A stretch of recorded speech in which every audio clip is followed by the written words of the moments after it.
jigsaw town.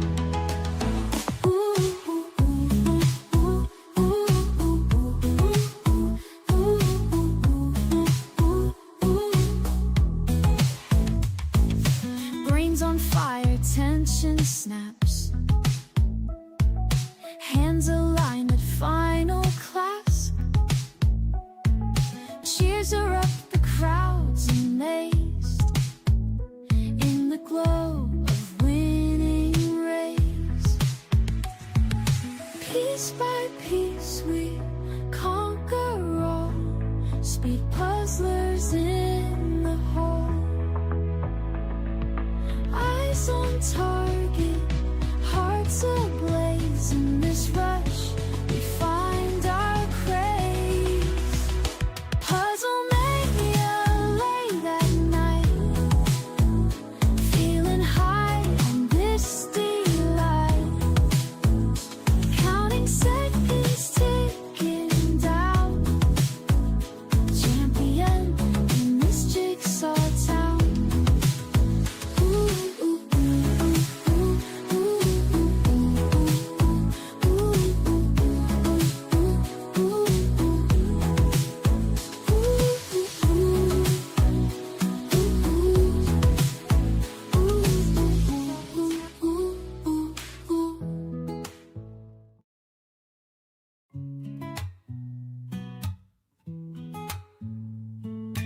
Pieces flying left and right.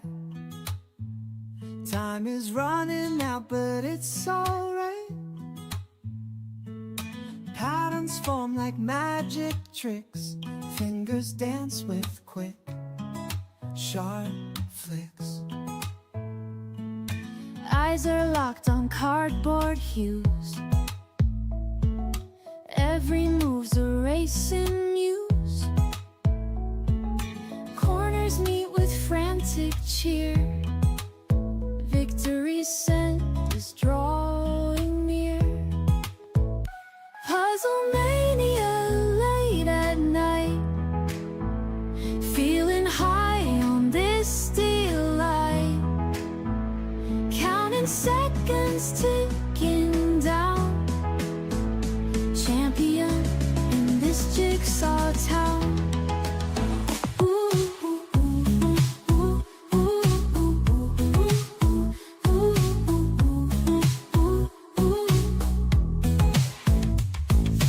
Brains on fire, tension snaps.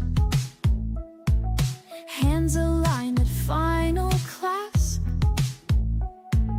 Cheers are up, the crowd's amazed in the glow of winning race. Piece by piece we conquer all, speed puzzlers in the hall.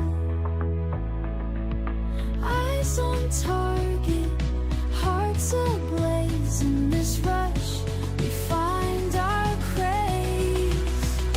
Puzzle mania late at night, feeling high on this delight. Counting Hi, good evening everybody. Can you hear me? ticking down, champion in this jigsaw Thank you. town.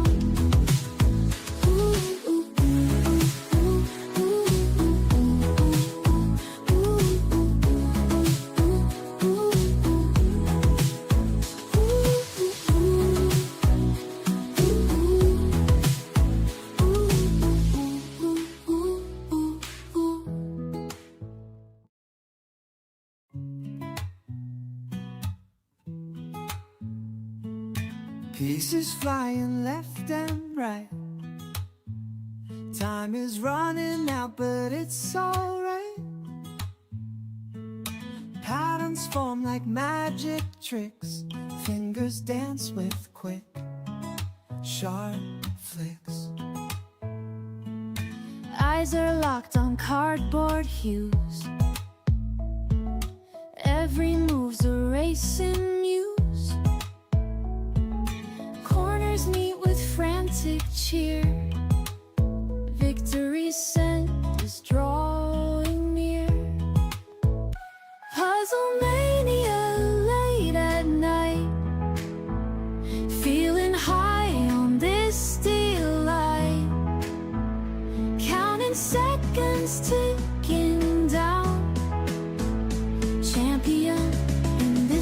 Jigsaw Town.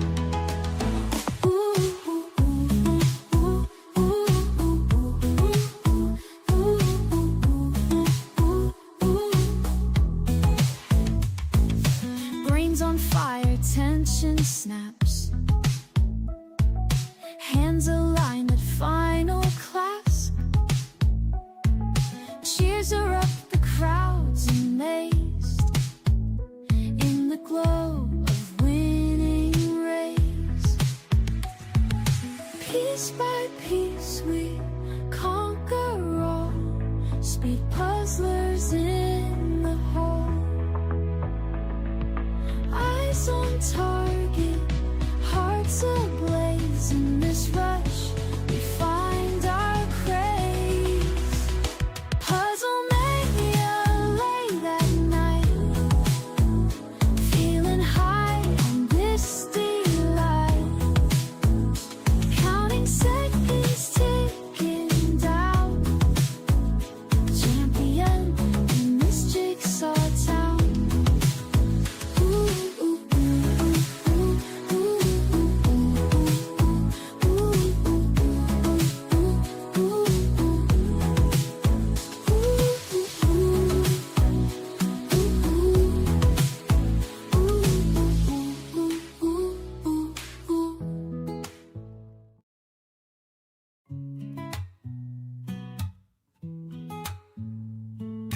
Pieces flying left and right. Time is running out, but it's alright. Patterns form like magic tricks. Fingers dance with quick, sharp flicks. Eyes are locked on cardboard hues. Every move's a racing muse. Corners meet with frantic cheer. Victory's scent is drawing near.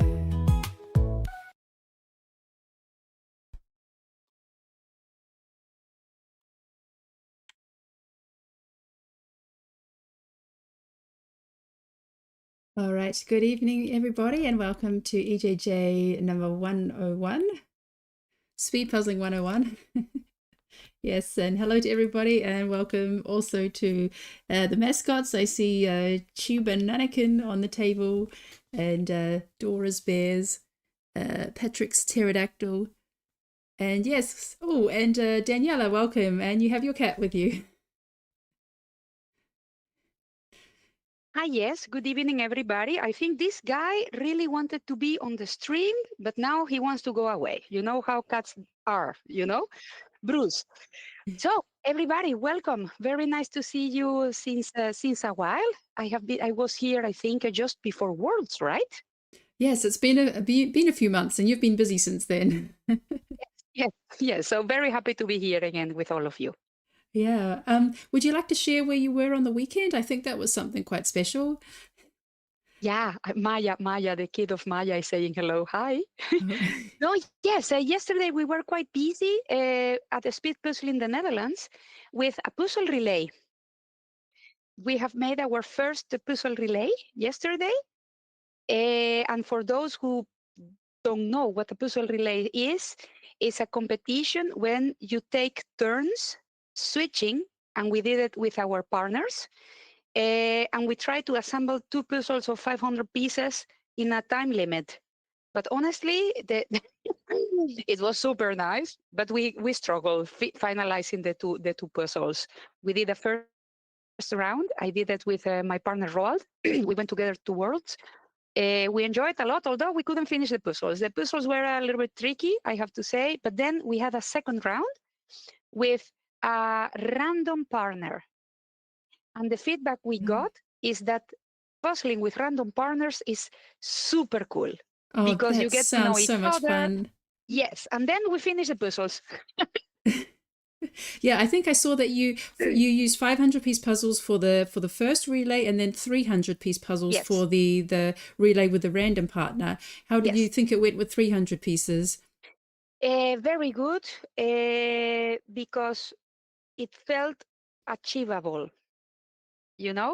So when you do a speed puzzling, is of course, yeah, you need to be prepared to face really different type of puzzles. But the feeling of finishing is awesome. And then, in the first round, not everybody finished. So I don't, you know already that I'm not the fastest speed puzzler, but supports me a bit that, yeah, not everybody could finish. But in the second round, it was completely different thing.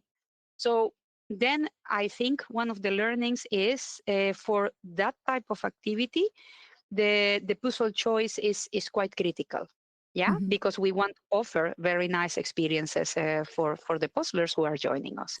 Yeah, I Yeah. mean, that sounds really wonderful. I think that, I mean, I think that's one of the first times it's been participated in Europe, this format. And I just saw just on Instagram about 15 minutes ago, Fruji has just announced the details of her event in Siegen. And she will be bringing Puzzle Relay to Germany for the first time. So it's going to be interesting to see this format come in and, yes, see how this, yeah, what dynamics that offers. So yeah, that's really exciting to hear. It was very, very, very good. We enjoyed a lot. Yeah, lovely to hear. Yeah, welcome to all those on YouTube as well. And yeah, we'll be starting in a few minutes. So today the theme is puzzle artists. And so we asked people who their favorite puzzle artist is. Yeah, and so I wanted to ask you, yeah, do you have a favorite puzzle artist, Daniela? Well, yes, but it's not a puzzle artist yet. So I would like to share my father. He passed away really long ago when I was very young. He unfortunately he had cancer. He was an architect, but he was always drawing things.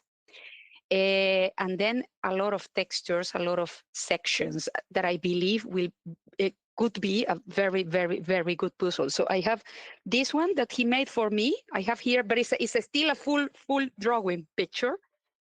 It's something he did for me before he That's passed away. beautiful. And then I don't know if you can see in the camera all the textures, because he really liked Escher. And then playing all the textures and all of this is something he did very good. And I have a lot of beautiful drawings from him that I dream that someday in short term can become maybe a puzzle. So he's my favorite artist of all time. So yeah, but not yet a puzzle artist. Oh, that's really wonderful. I think that taking an image that's really personal to you and then kind of yeah, making it live longer as a puzzle, but also you get to interact with it. You get to live through it. When you will assemble it, you will, find every piece. You will look for those textures and just get to enjoy the process of building that. So I think that's a wonderful idea. Maybe somebody else will be inspired to make some artwork from a family member as a way to remember them. Yeah, he had a black and white face painting with ink. So those will be really tricky puzzles because we live in Venezuela. So he used to paint a lot of things like a forest full of different trees, textures, etc. But then he started his coloring phase. And then, things like this he made for all the family. Yeah. I'm just going to put you on the big screen now. Can you just show the picture again from your father? Yeah, so I'm gonna put it in this way, but you will see the reflection of the laptop. Apologies for that. Yeah, I don't know if you see in the background, the whole background, it has a lot of different textures and colors.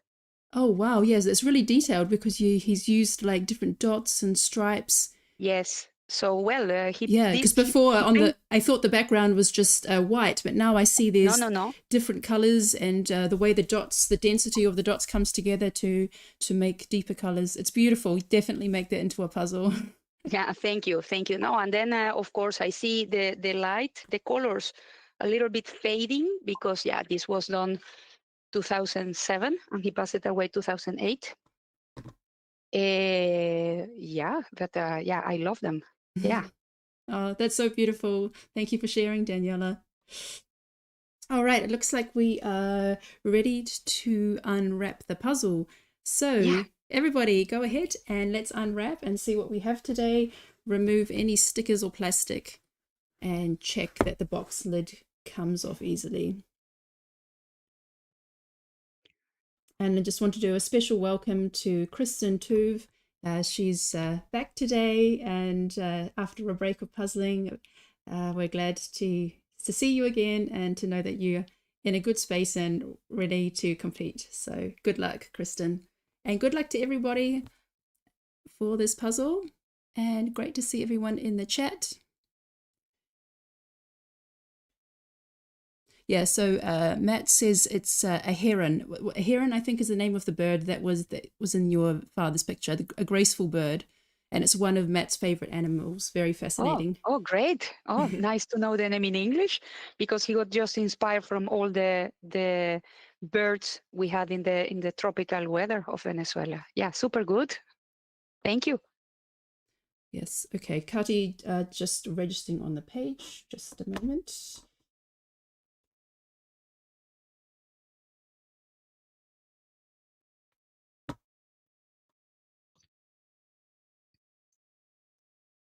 Okay.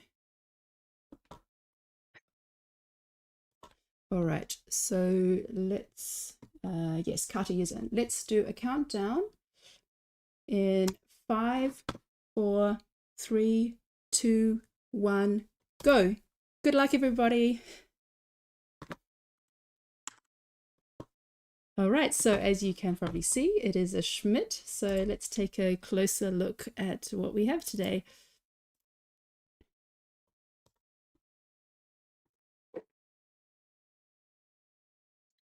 So this is from a puzzle artist that many of you will be familiar with. His name is Thomas Kincaid, or Thomas Kinkada. I'm not quite sure how it's pronounced. This image is called Peaceful Moments and is actually quite appropriate for autumn. We have the reddish trees. Yeah, it's basically the trees are turning. We have, yeah, it's not the most colorful image. I mean, Thomas Kincaid is known as the painter of light, and he always has a lot of kind of shadow, murky colors there. Yeah, the brightest parts is the blue car, the lights coming in from the house and some of the trees, and then you have like a sky with like a faint mountain in the background. But I think the trees will, yeah, be the trickiest part of this puzzle. I think so, yeah. Have you done Thomas Kincaid puzzles before, Daniela?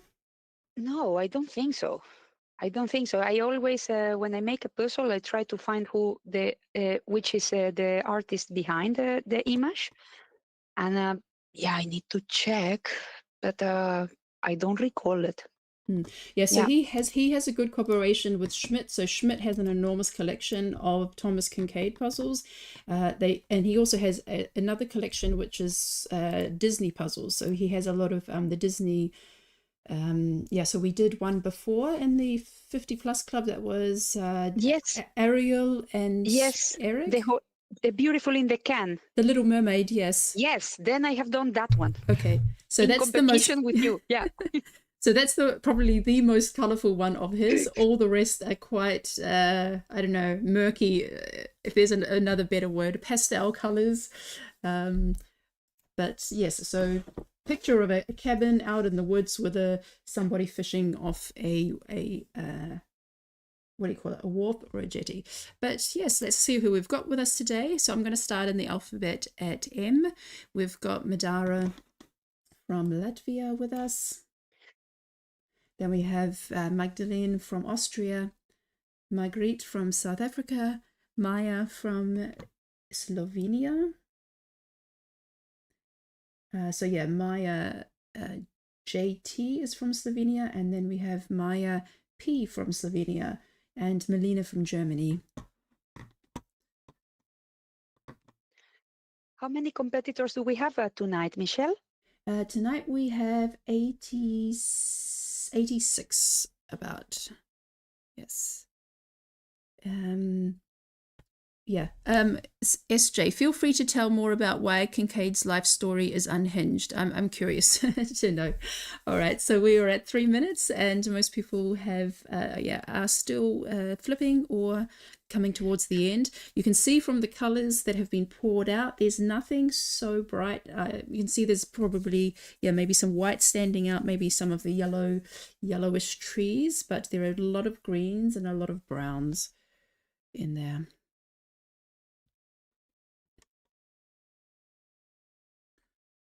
And Madara is starting with the border, as is Maya P as well. And Maya JT is starting with the top border, which is the whitest part. So we have this top corner, which is a bit more white. Yeah, dull is another word to describe the colors from Matt. That's another way to describe it. Not the brightest. What do you think of the image, Daniela? I'm not sure. This is what I wanted to mention. From here, it looks a little bit like foggy. That's why you say it's autumn. Yeah, image. that is true. There is like some there is fog in between the pine trees, and it kind of they kind of blend into clouds as you look up towards the mountains. So yeah, foggy is also a good word for that.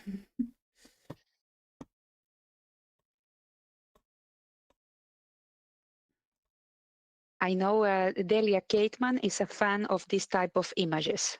Mm-hmm. She loves, exactly this.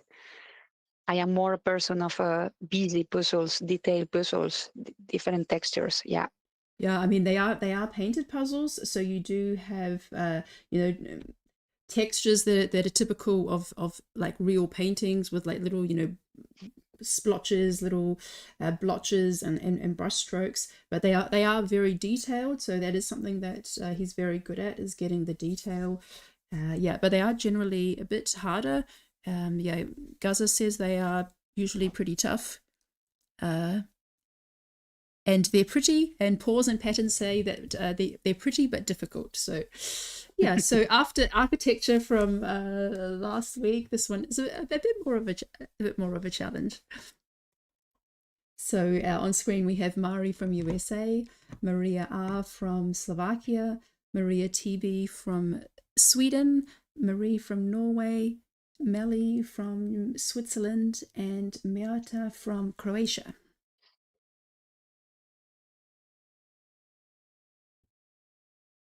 Yeah, so it looks like most people are going for the border with this one.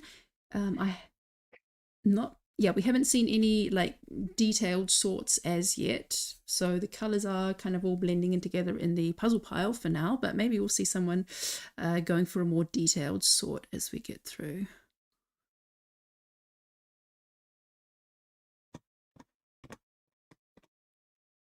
I'm wondering on this time of this year that, at least here in the Netherlands is very dark. It's really important to have a good lamps when puzzling. And I think in a puzzle a little bit foggy like this one, your lamp is your best friend. Yes, so now we are at the beginning of the dark season, of the dark puzzling season. So yeah, that's a good point. So check your lighting.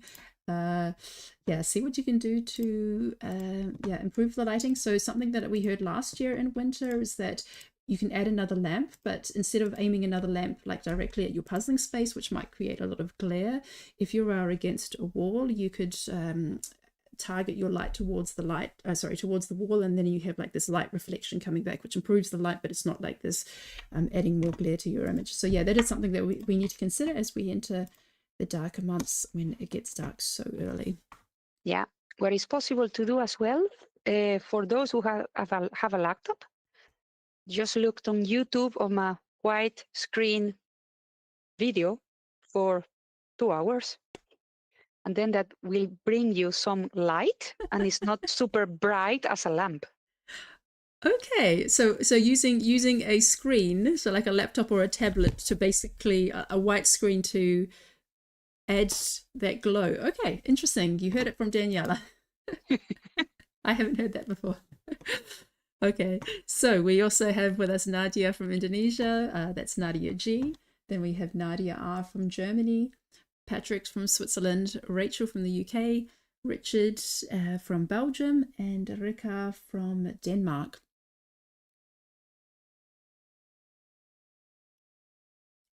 And it looks like the people are starting in a similar corner. If we look at Patrick, Rika, and Nadia G. So that's a top right-hand corner, which is the brightest. And kind of, as Jim might say, sunbursting out from the corner and building on from that and kind of moving towards the middle of the image.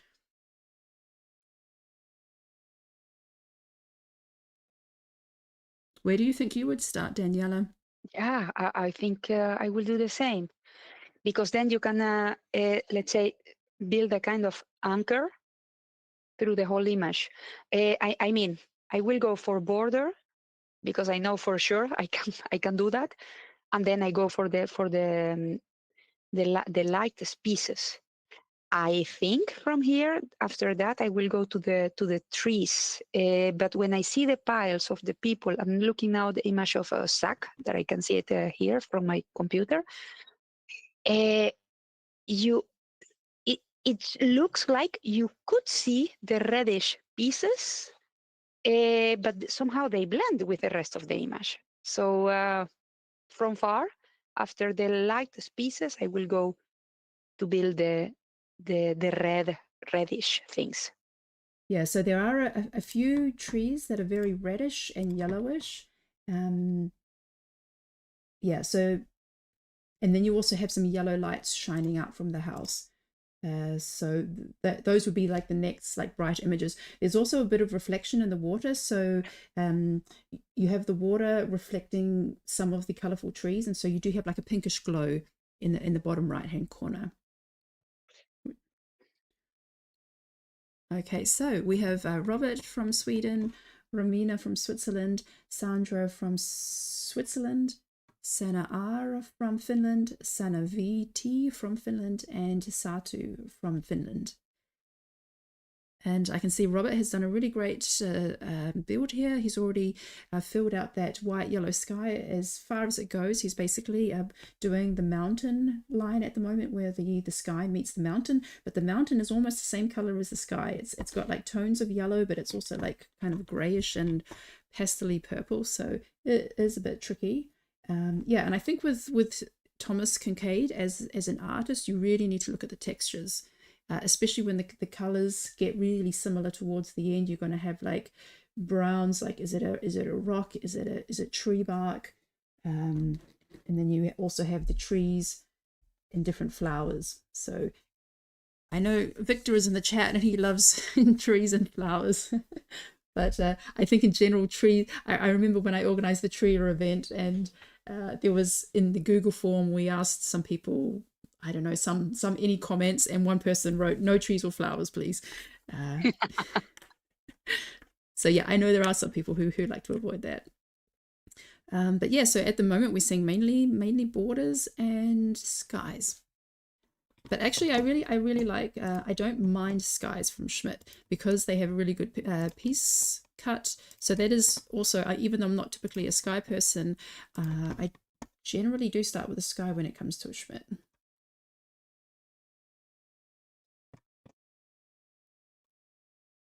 I don't have so many Schmidts. I'm checking. Yeah, the one I have is this one that you used in the mini marathon. Yeah, that's the Japanese tea ceremony. Yes, because in principle I should be doing the marathon, but then I needed to travel to Denmark. Unfortunately, Mineke and Delia could join you, and then they became sixth. Oh my God! Really, really, really awesome. They did really awesome. Yeah, no, the great things about that Schmidt, they have a really good feel. They click together really well. You can do a great puzzle pickup, unique pieces, no false fits, and generally they are some of my fastest puzzles. But they do have the downside is that they do have a smaller selection. Okay. So we have some people guessing times in the chat. So we have 45 minutes for the victory, but this puzzle looks hard. even though we have some geniuses in the house, maybe we could go sub 40. So yeah, it's a bit tricky to guess. Yeah, some I guess guessing 34. Yeah, and Matt says he would love to do the sky. It's what stands out in the darkness. Yeah, so what we see here at the moment, so yeah, we have some new people on screen. In the top, we have Shona, and she is from, from the UK. Then we have Stefan E from Switzerland, Stephanie K from Germany, Steffi H from Germany, Tammy from the United States, and Tepat from Latvia.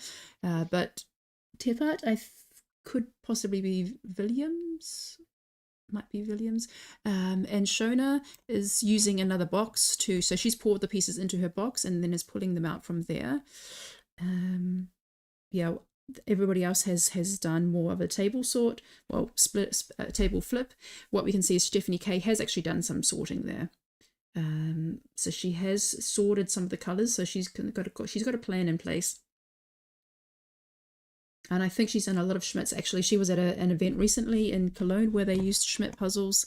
So I think she's, yeah, she's got a plan and probably feeling quite confident about this. Of course, Schmidt is also made in Germany, so maybe she is familiar with this puzzle.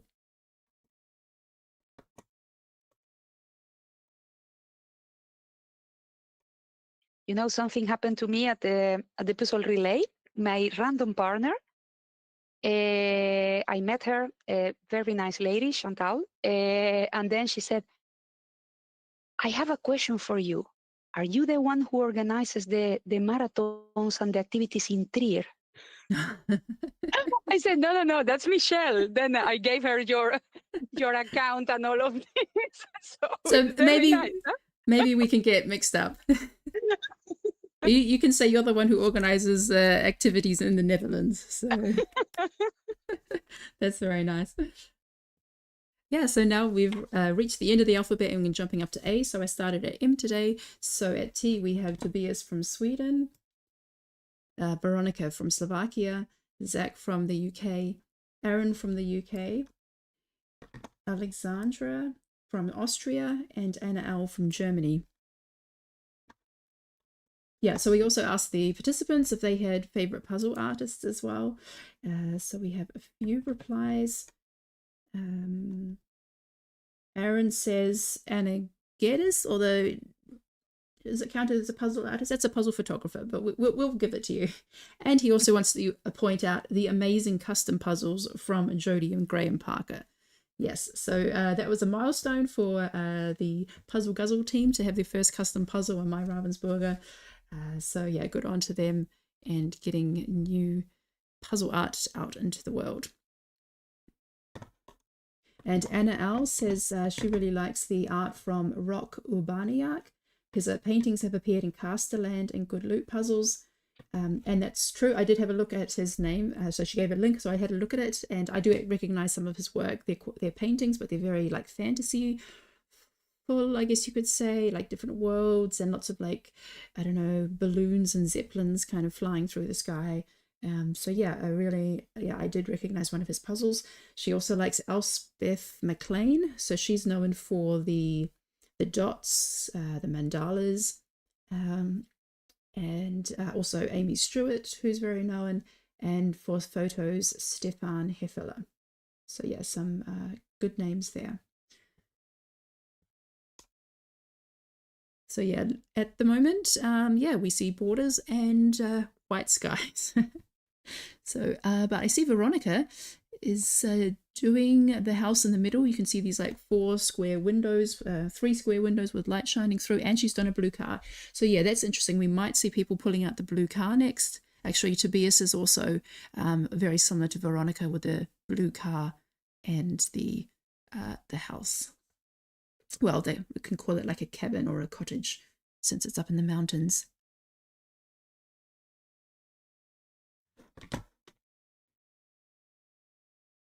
Yeah, and yeah, Matt is saying that Anna L's table has a lot of texture, which is quite quirky.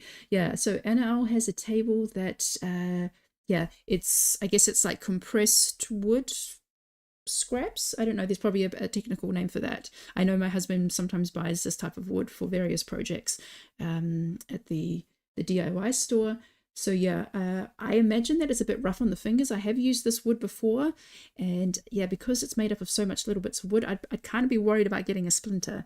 So I hope that she'll be okay. I have seen her puzzle on this table before though, so I think it's quite experienced. It might be worn down by now and a bit smoother. Another, now I'm thinking, another artist I really like is James Reese. Have you seen puzzles from James Reese? He was an American artist from New York, and he was obsessed with drawing New York in different ways. And his puzzles are extremely busy always. So that's why I love them. There are 5 of them. I have all of them. In fact, one of them is 5,000 pieces, and this is the only 5,000 pieces I have made in my life. I glue it. But yeah, I have here all of them because they are awesome. Yeah, no, that name doesn't ring a bell, but I think you've showed it on Instagram before, haven't you? Yeah. Because you often post photos of your favorite puzzles and different ones that you like. So yeah, no, that's also one to look out for. So on screen right now we've got Anna S from the Netherlands, Aria from Indonesia, Aurora from Norway, Bernhard from Switzerland, Bibi from Denmark, and Birgit from Germany. So Bibi announced today that soon she's going to be in the 50+ years club for age, and so before then she wants to get out of the 50+ club for time. So she's got 2 more puzzles to go. So yes, I like this. And she was inspired by Yuka, who said that he wants to get, when he turns 40, he wants to be in the sub 40 club. So I think those are some fun goals to have. So yeah, set realistic goals and then crush them. And yeah, also share it with the world. And yeah, we can the post of cheer you on. called my attention as well. I was like, what? And then, oh, right. Very nice. And congrats, Vivi, as well. Yeah. Yeah, so in this group here, what did they say about art? Yeah, so Aria likes Amy Stewart. Aurora likes Demelza Horton. Yeah, so Demelza Horton, she's had a few puzzles with Ravensburger. I think the one that I own is it the Rabbit Recital? So this really cute bunny on the piano. Yeah. Yeah, so she has like really beautiful images. Actually, I think she also did the Sweet Town or Home Sweet Home, the one that was used for the American Nationals for a final individuals, possibly. And Bernhard says it's his, I think it's his, he wrote in German. I have to quickly translate. Yes, I think it's his first competition. Yes, there is a time limit. It's 2 hours, so you've got plenty of time. And he thinks it's exciting. He's open for new challenges, and he learnt about the EJJs through Ramona and Raphael from Switzerland. So he didn't actually realize when he ordered the puzzle that this isn't a live stream, that this was going to be on the live stream. But he's up for the challenge, and so yeah, good on you, Bernhard. All right, and Bibi also says she likes Amy Stewart and Colin Thompson. Yeah, so Colin Thompson also has some puzzles, especially big ones. I think there's like a 5,000 piece. Is it the bookshelf? I had the 1,000 piece bookshelf puzzle from him, but there's also some larger ones as well. I think it was Donna Louise who also did a video about his puzzles. So yeah, sorry, go ahead. Please, go ahead. I just wanted to say, if you're in the YouTube chat as well, you can also tell us who your favorite artist or artists are for puzzles. I was checking as well the file, and yeah, called my attention that no one talked about Josie Lewis. She's very well known because of her art, super colorful art. And I liked a puzzle from her so much. It was like a a lot of dots, bubbles made with soap. She colored them and then she made it a puzzle. She has plenty of super colorful things always, and the puzzles from her are very nice. Yes, that's true. Schmidt actually has 1,000 piece puzzles from her. That's like a colorful collection from Josie Lewis. Yeah, as you say, the colorful bubbles, and then there's all types of like gradient images. She really likes colors, so her puzzles are all about colors. I also have one from her. One of the Americans gave me one of her puzzles last year. It was a different brand, so one that we don't have here. I can't even remember what the brand is. And it was just basically a whole bunch of gradient triangles. And I realized I'm not good at geometrics and gradient colors because it's just so much repetition somehow, but you really have to like pay attention to the shade of the colors. So it was not a fast puzzle for me at all. But I think people who like those type of images should check out Josie Lewis. So on screen at the moment, we are up to the C's. We have Cameron from Canada, and Carla from Portugal, Catherine from United States, Chiara from Italy, Daniela from Portugal, and David from Spain. And congratulations to Daniela Silva. She graduated from the 50 Plus Club, and in her final puzzle, she got on the podium for the 50 Plus Club. So a really great way to go out with a bang.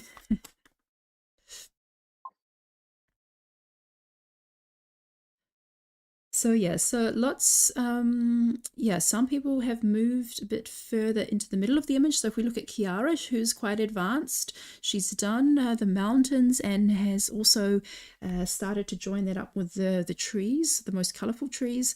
She's also connected the grassy patch with the cottage and the car. And it looks like she's working now on the bottom. So yeah, some of the water section. Actually, I think she's already done the water section. It's not very deep, maybe like 3 pieces high, 3 high.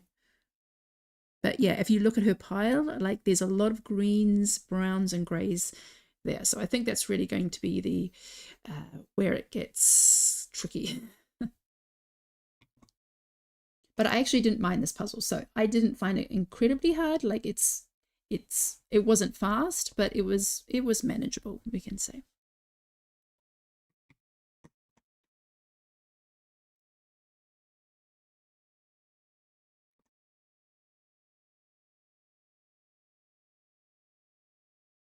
Okay, so I'm getting a bit further into the D's. So I'm very excited to get to the K's. Really love to see how Kristen and Kati are getting on. But I'll have to wait a few more minutes. And right now we have Dietmar. He's from Germany. Dora from Switzerland. Alan from the Netherlands. Amelia P. from Sweden. Everly from Estonia. And Fiona from the UK. Now, I've recently become aware of Amelia P. I think this might be her first competition for the EJJ, but I've taken part in a couple of the Swedish competitions that Robert organizes, the Puzzle Rush, and yeah, she has done really well. And in the last live stream that was commentated by Amelia Lieberman, if I was listening correctly, I was very focused on my puzzle, but I always listen to the live stream in the background. I think the two Amelias are going to be joining up to puzzle in an upcoming competition, or maybe they puzzled somewhere else. In any case, another fast Amelia speed puzzler. I think maybe there is a link with the name, huh?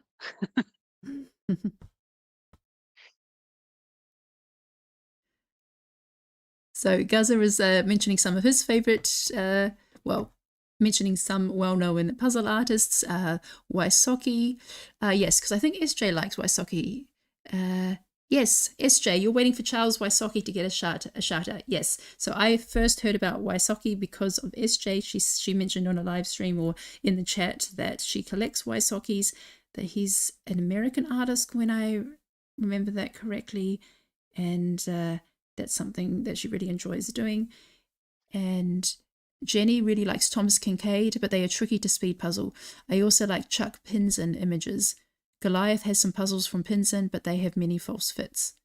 Yes, Chuck Pinson. I've also heard of him. He has puzzles also with KS Games, some of the larger images, 1000, 2000s, possibly even bigger, are with Chuck Pinson.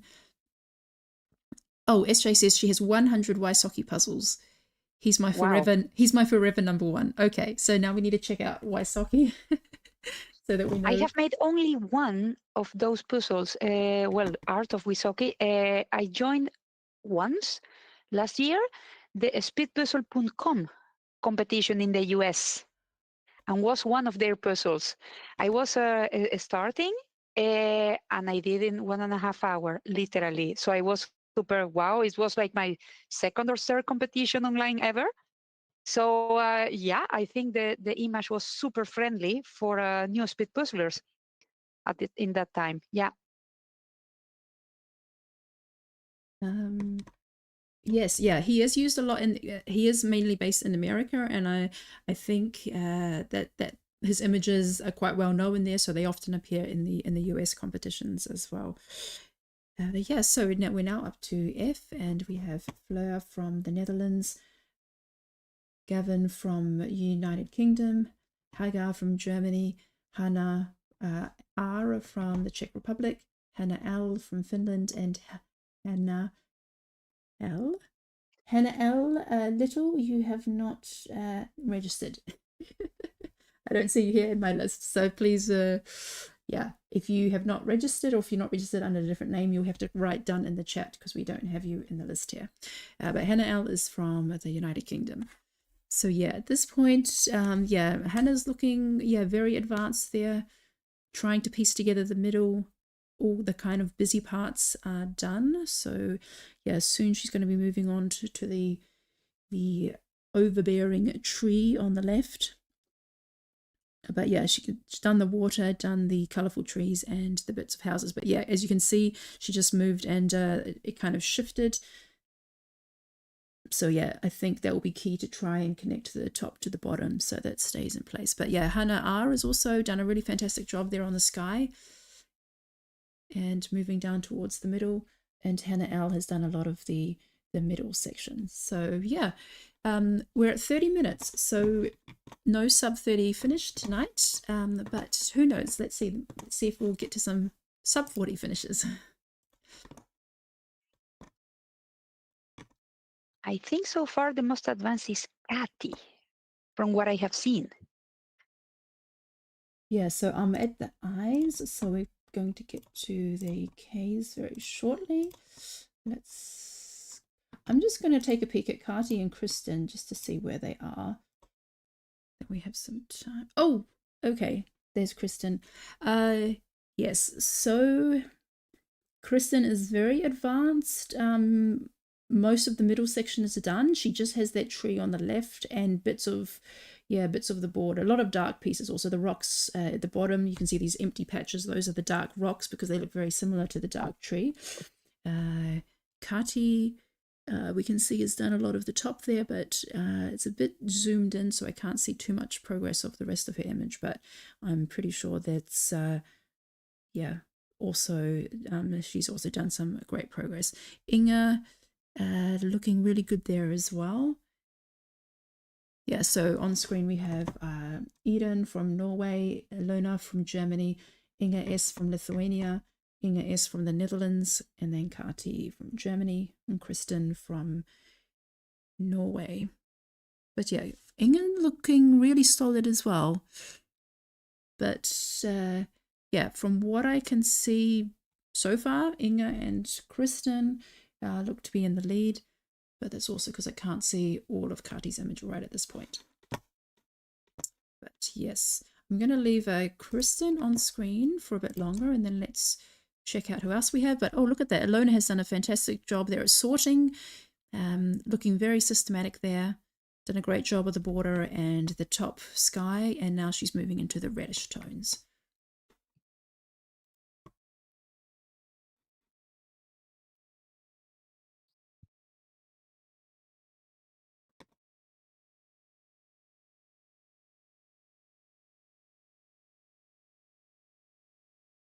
And Michelle, during the dark season, do you puzzle more?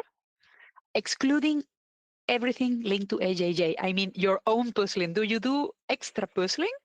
I would say yes. I would just say if it feels more cozy, we have a fireplace. So the best place to be in the evenings is next to the fireplace, and it does feel cozy. So we do end up playing more board games or card games or doing puzzling. And we do actually have very good lights. I prefer to puzzle in the kitchen just because we have best lights in the kitchen, and I can puzzle at a standing height rather than kind of bending over my table. And we have open plans, so I can kind of still get the warmth from the fire. But it is very cozy to be puzzling in the dark. What about you, Daniela? Well, I have a very big table. It's 2 meters long. So there is always a puzzle in my table, always. Because I work a lot at home. I do a lot of things online. And sometimes, well, when the things get busy, very, very busy, I just switch to the puzzle I have on the table. So, but then when I go visit my in-laws, I bring all those, let's say, more challenging puzzles that I don't dare to do by myself, because then it's very nice. They have a very old house. Imagine, from the 1800, renovated, beautiful. So then it's very cozy. So then I bring the puzzles, I don't know, that are tricky, because then we build them together. And then, yeah. So this is coming up. They know I'm going in December now. And I will come with, I don't know, things of 1,500 pieces or complex ones, things like that. It's cozy season is here, so now it's that time to do the big puzzles and work together. That's really lovely.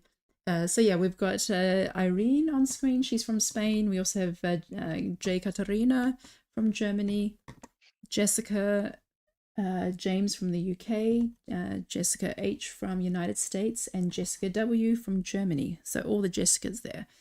But yeah, looking really good there. We've got some solid sky sections and cottages being built. But yeah, let's keep moving because I want to beat Kristen. I want to introduce everybody before Kristen is done. It looks like we have a few more minutes to go. We are now at still at the J's.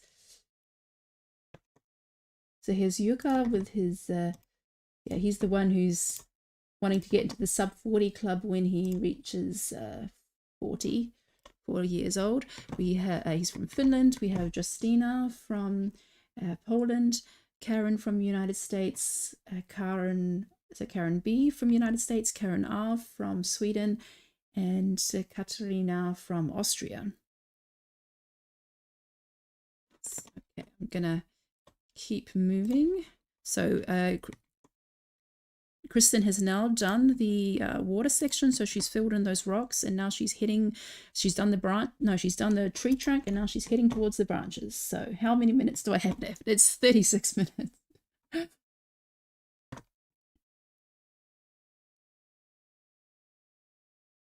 Sergio is mentioning in the chat, I still say that it will be 38. So we'll get sub 40 on this.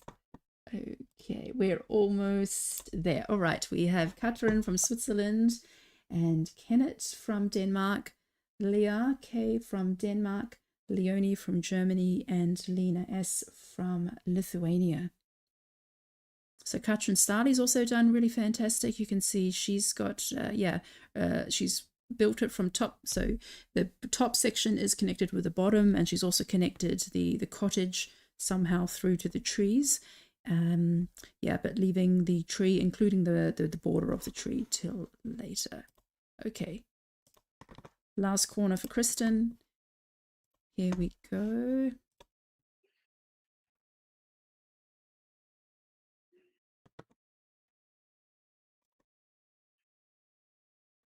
So, and here we go. We have Lynn from Belgium and Lynn Thompson. Lynn Thompson, your camera is off.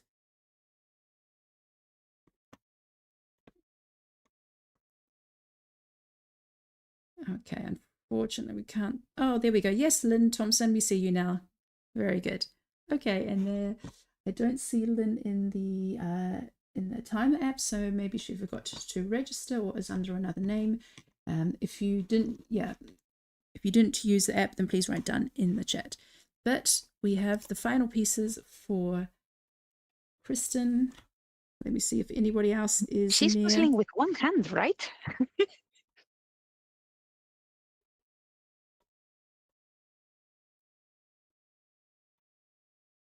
So we have Mari, Kati, and Wow. Kristen is done.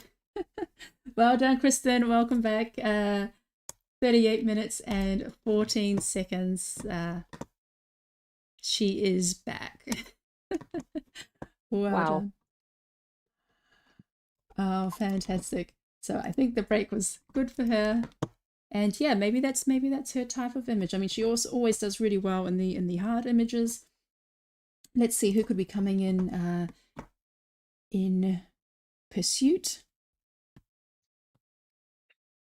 Sergio wanted to meet his prediction, so he was saying, Christine, slow down a teeny bit.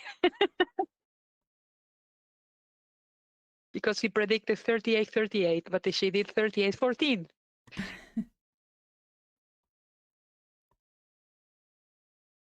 Okay, so I'm just trying to check who might be in the fastest. So we have Mari, Kati, Inga. Oh, Inga looks like she's got the top corner left. Not too many pieces. She's quite far away at the moment, but we can see yeah, maybe 20-30 pieces. Then we have Hannah. Yeah, still a few gaps here and there, but it's mainly the branches left for Hannah and some of the gaps in the rocks. Justina is also doing really well. Tobias, let's see how he's getting on. Oh yeah, he's also very advanced. Yeah, coming into the close. So it looks like it's going to be the rocks and the tree branches, which are the trickiest parts.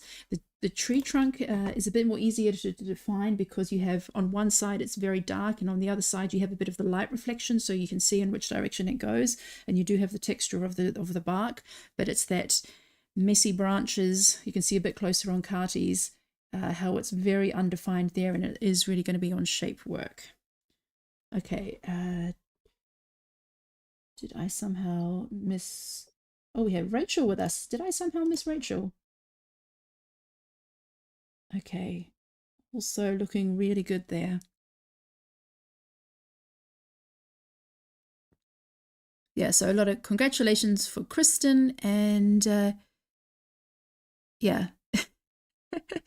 So everybody's happy that she's back, and yeah, great to see her. Inga is the queen, as Victor says, Inga is the queen of not showing her progress. Yeah, Inga will have, next time Inga will have to put her puzzle a bit closer to the camera so we can get a bit more of an action. She has a very long table there. But okay, so it looks like those who are furthest ahead would be Inga and Hannah. So go. Tackle those dark branches. Because Kathy has her camera is in a zoom, so I don't know what she has around the puzzle. I cannot see it. Yeah, because she has her pieces on the left, which is so we kind of don't see it because her hands are in the way. Yeah. But it looks like Inga, you're in the lead. Inga, go. Get into those branches. Victor points out that this style of image is very much suited to Christian and Veronica. So yeah, it would be interesting to see how they would get on with this. I can imagine because they do a lot of paintings and a lot of yeah, larger style images, which tend to be, you know, have a lot of trees and mountains and things like that. So yeah, I could imagine them go well on this. But for now we're at 42 minutes. Mari's also doing really well getting into those darks. And yeah, Hannah has finished off. Yeah, it looks like she's almost done on those lower ones. But yeah, you can see those who are working on the trees and the rocks, that they're often got gaps at the same time just because the colors and textures are very similar. It's very kind of blotchy painting style. But yes, so we did get a sub 40. That was from Kristen, 38 minutes and 14 seconds. We are now at 43. And here goes Inga. Come on, you got this. Yes. Yes. Well, good job. Well done, Inga. Yeah, now you show us your puzzle. Next time you could just puzzle a bit closer to the camera. All right, good job. Well done. Yeah, so yes, you can see. So from the times like that, I mean, we're being a bit spoiled recently with having sub 30 times and a lot of people getting times in the low 30s. But yeah, not every puzzle is suited to that. It's okay, Inga. You have to watch yourself on the video and then watch your finish, and then you can adjust your table setup for next time. But yeah, so this is a bit more of a struggle. And yeah, we do know that trees tend to be one of the harder sections. Do you have any tips for doing trees, or have you done many puzzles with lots of trees and leaves? Yeah, of course. In fact, I kind of like them. I am not very fast, but I really like them. Making, these bushes of flowers and things like that. And then because I can really connect the, the shades and the small details. So for me, it's not a problem to go through lines that are twisted and things like that. So for flowers and trees, I think it's really about paying attention to the details, because of course you need to combine to recognize the type of shape piece that you need to use, but it's about the details you see to try to connect them, because some people they stick to trying to finding a defined line or something like this, and those are real objects. They're all only curves and mixes. It's not like building a building or a Yeah. chip or something like that. Yeah, they're very free-flowing shapes. Yeah, so with some trees you can pick out the branches and then try and build a line going with the direction of the branches.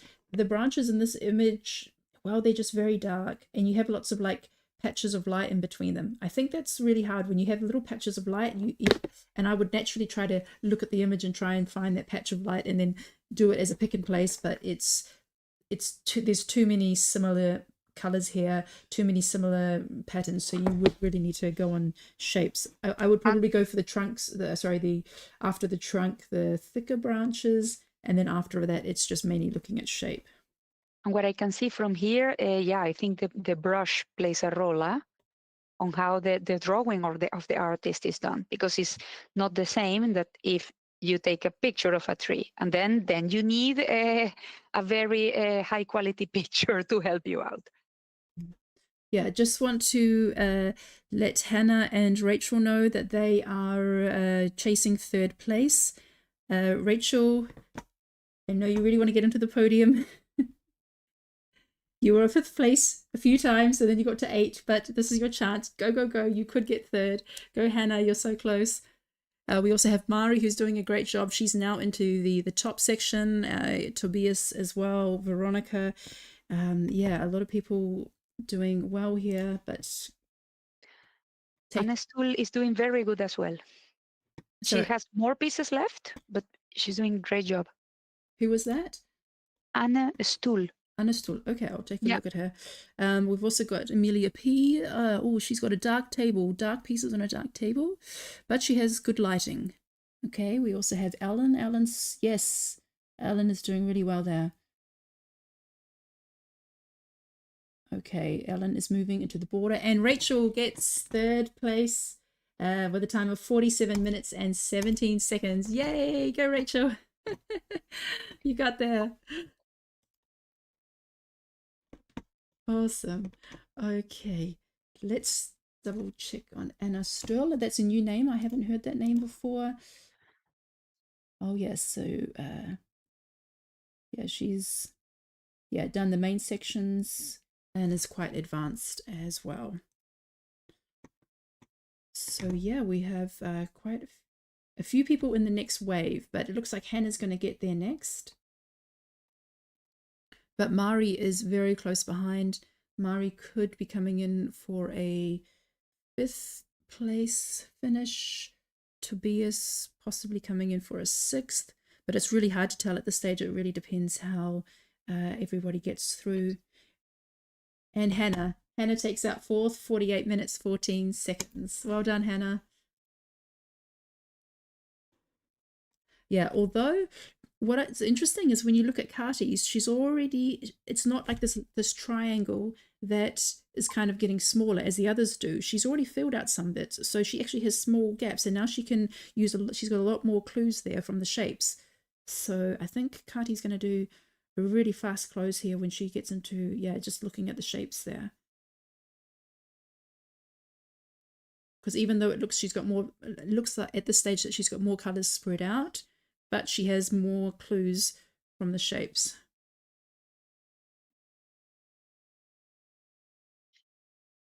I'm checking on Francisca, and yeah, she's quite advanced as well, but now I notice she has a lot of pieces on top of the puzzle. Personally, I find that difficult for me.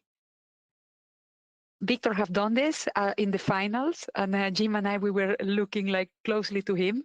And yeah, we were watching the pieces that were around the puzzle, and we thought, oh, he's gonna finish. And then we noticed he had pieces on top of the puzzle, like Francisca. But here's Chiara. Chiara, oh, I didn't have her on screen. Well, I didn't have her until second, so we did catch her finish. Good. There's a piece. Well done, Chiara. Okay, so Chiara takes out 5th, and now we're going to see who closes out the 6th. Yes, Chiara is also, yeah, for some reason I forgot to put her on the screen earlier, but she was looking really good. This is, I think it's more her type of puzzle. She does do really well on the hard puzzles with skies and mountains and things like that. So good job. We are at 50 minutes and coming up to Mari. Now she's got her board out very close. A lot of the same piece shape at the moment, but she's, yeah, going to get there soon. Ellen also is very quick to close up that border and now finishing off. So I'm not sure who is staying for an interview. Let's see. Okay, so Kristen has left, and Inga. Is Inga still there? Yes, Inga, if you'd like, you can yeah, join us for a chat. Hi. Hello again. I'm sorry for my horrible setup. Actually, it's usually kind of bad, but this time I sorted my edge pieces on the wrong side of the table, and then my puzzle ended up all the way over there. I had to move my box top. I was just not puzzling where I normally puzzle. But we could see your cute is a turtle, right? Yeah. Yeah.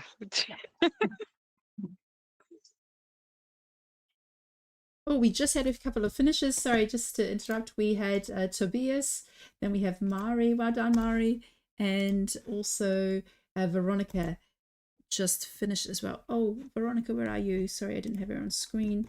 Yeah, so tell us what you thought of the puzzle. Is this your type of puzzle? Well, apparently, but I didn't think so. No, I don't know. I wouldn't normally pick it, I think. But I actually had a pretty good flow throughout the puzzle. I was like, I'm doing okay. I'm always listening to the stream, and then you're mentioning people's progress. And it's like, oh, I'm ahead of that. So I was pretty happy until you got to Kristen. But I was prepared for that. So no, I actually kind of liked it. But we picked up some Thomas Kincaid puzzles at the Puzzle Swap in Trier. So Jim and I have been doing some of them. So yeah. Oh, that's good. So you have a bit of experience with that. Yeah, I just want to point out, so you'll have to go back and watch the video. Ellen just finished and she got 10th. And when she saw her ranking came up, she made like a big like like she couldn't believe it. And then she's like, before we started, I think she was like, "Oh, there's so many amazing people." So She said, "I'm going to be happy if I place top 20." That's what she said before she started. So should be very happy with top 10. yeah, so some nice facial expressions there from Ellen. You'll have to go back and check that. But yeah, and we Ellen is just very good at that. yeah, so good job, Ellen. Yeah, so after Veronica was Magdalene, Ellen, and then Kati. And yeah, keep on talking about the puzzle. I have to put some more people on the screen. Just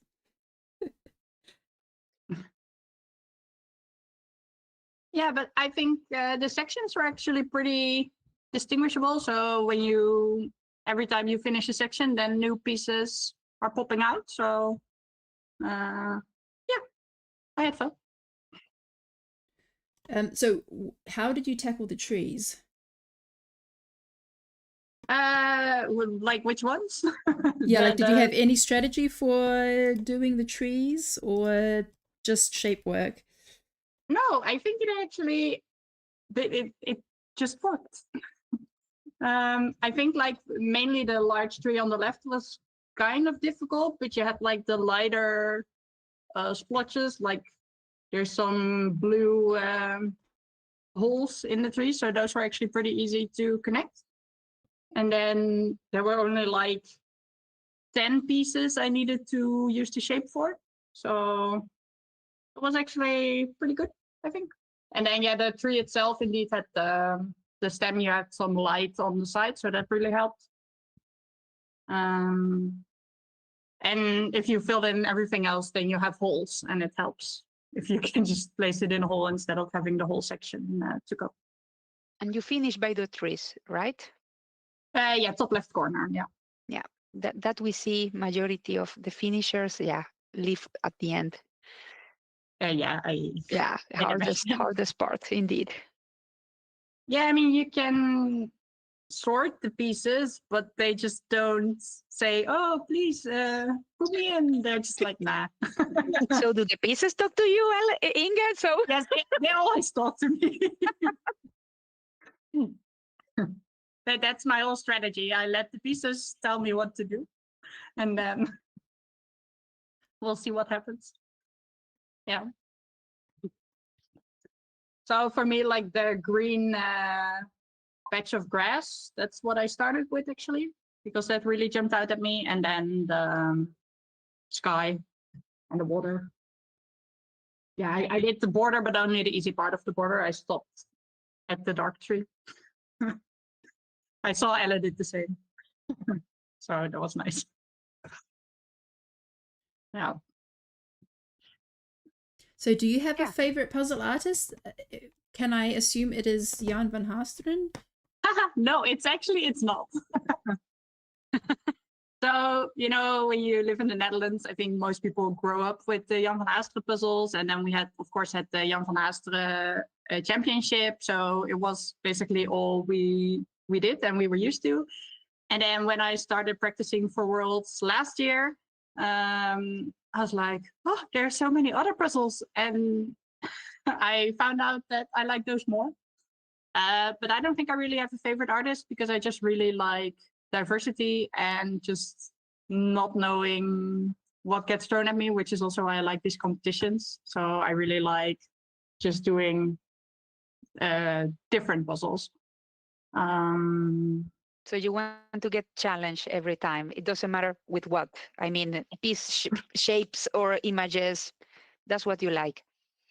Yeah. So the marathon in Erpent, I wasn't there, but like the puzzle they started with was crazy shapes, and I was like, oh my god, this is amazing. I have done that. It's very good. Very nice puzzle.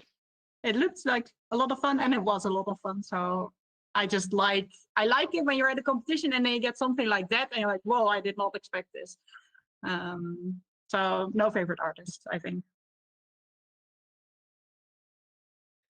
No. So you are more fan of a challenge, a real challenge. Yeah, but I also like it when a puzzle is just fast.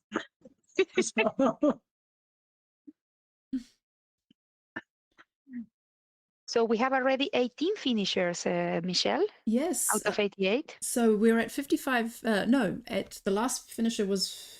Where are we? We're at coming up to 58 minutes. So if your goal is under an hour, keep on going. You're almost there. And yeah, we just had finish number 19, and Patrick is on his finish as well. Good job, Katarina. Yeah, Inga, were you at this event, this puzzle relay in the Yes. Netherlands? She won. Oh, tell us about your experience. It's such fun. I mean, when I heard they were going to organize it, I was like, this sounds amazing. We did some practice beforehand, and it's absolute chaos and fun, and I love it. So you swap your puzzle every 5 minutes, and then you get back to the puzzle, and you're like, oh my god, what happened? During the competition, we have one puzzle that was just absolute chaos. And every time you go back to the puzzle, I was like, oh, it's a mess. And then Let me guess, the unicorn. No, actually the other one, Another? the candy, the candy was the okay. best for us. And we were just, then you get back in the flow, you know, and you're just puzzling. And then we swapped, and then Ella ended up at the position like, oh, it's chaos. So every time we went back to the puzzle, it was still a complete mess. And then I also really enjoyed that we got to puzzle with a random partner, because she got to meet some new people. And yeah, I just love the whole concept. Swapping nice. And then having to focus again on the puzzle, not knowing what has happened in the meantime. And you also have it's very different strategy, because normally when you puzzle on your own, you know what you're doing, and when you're puzzling something like, oh, I will put this in the correct place later, but then you all of a sudden have to swap, and then you left the mess for your partner. So it's yeah. It's so what we realize, Inge, of course, is kind of not efficient qua investment of your time, but then we received these very nice foams trays. So what we did, I was puzzling in the trays, and my partner was puzzling on the table. So then I kept building on the trays, and then when he came to the puzzle, he just put the trays away, because he was fully focused in a different corner of the puzzle. That was very, very nice to do. And I have a question. Did you jump with a whistle? Because my friend Karin was with a whistle, and then she was like every 5 minutes. So every time she was close to someone, you could see people jumping. Because everybody was super concentrated, you know. So did you jump? Yeah, obviously. And the whistle was super loud. So actually when we finished, Karen was like, oh, you should wait, I'm going to whistle, take a look at the room and see how everyone's Yes. Oh, are you saying whistle? Are you saying a whistle? Yes. Yeah, like a whistle. Oh, I thought you like they used at a soccer match for like those kind of whistles. So and it was pretty good that they did that, because there was like a door that was also squeaking a bit, and it sort of sounded like a soft whistle. So it was good that she blew the whistle very, very loud. But everyone, when you're so focused on your puzzle, and then all of a sudden there's a very loud whistle, so everyone's like, and then you swap. But yeah. Oh, that's so funny, because I thought you said weasel, and I was I was maybe imagining somebody interference. Sorry, I was imagining somebody walking around with a pet weasel, and then people are puzzling, and then they look up, and then they get like this fright from a whistle. Lost in translation. Yeah, sorry. Yes. I just want to mention a comment. Pancake says that she has ordered some puzzles. She's living in Qatar. I think it's a she. They have ordered puzzles, and the puzzle package has arrived in Qatar. So we will have our first participant soon from Qatar. Very exciting. Wow. Yes. So how was it? Puzzling with a new person, because you're used to puzzling with Ellen and with other members of your family. Was it a bit of an adjustment? But I guess it's different, because it's not a pair. You're not getting in each other's way. You're just leaving it for somebody else to do. So a different dynamic.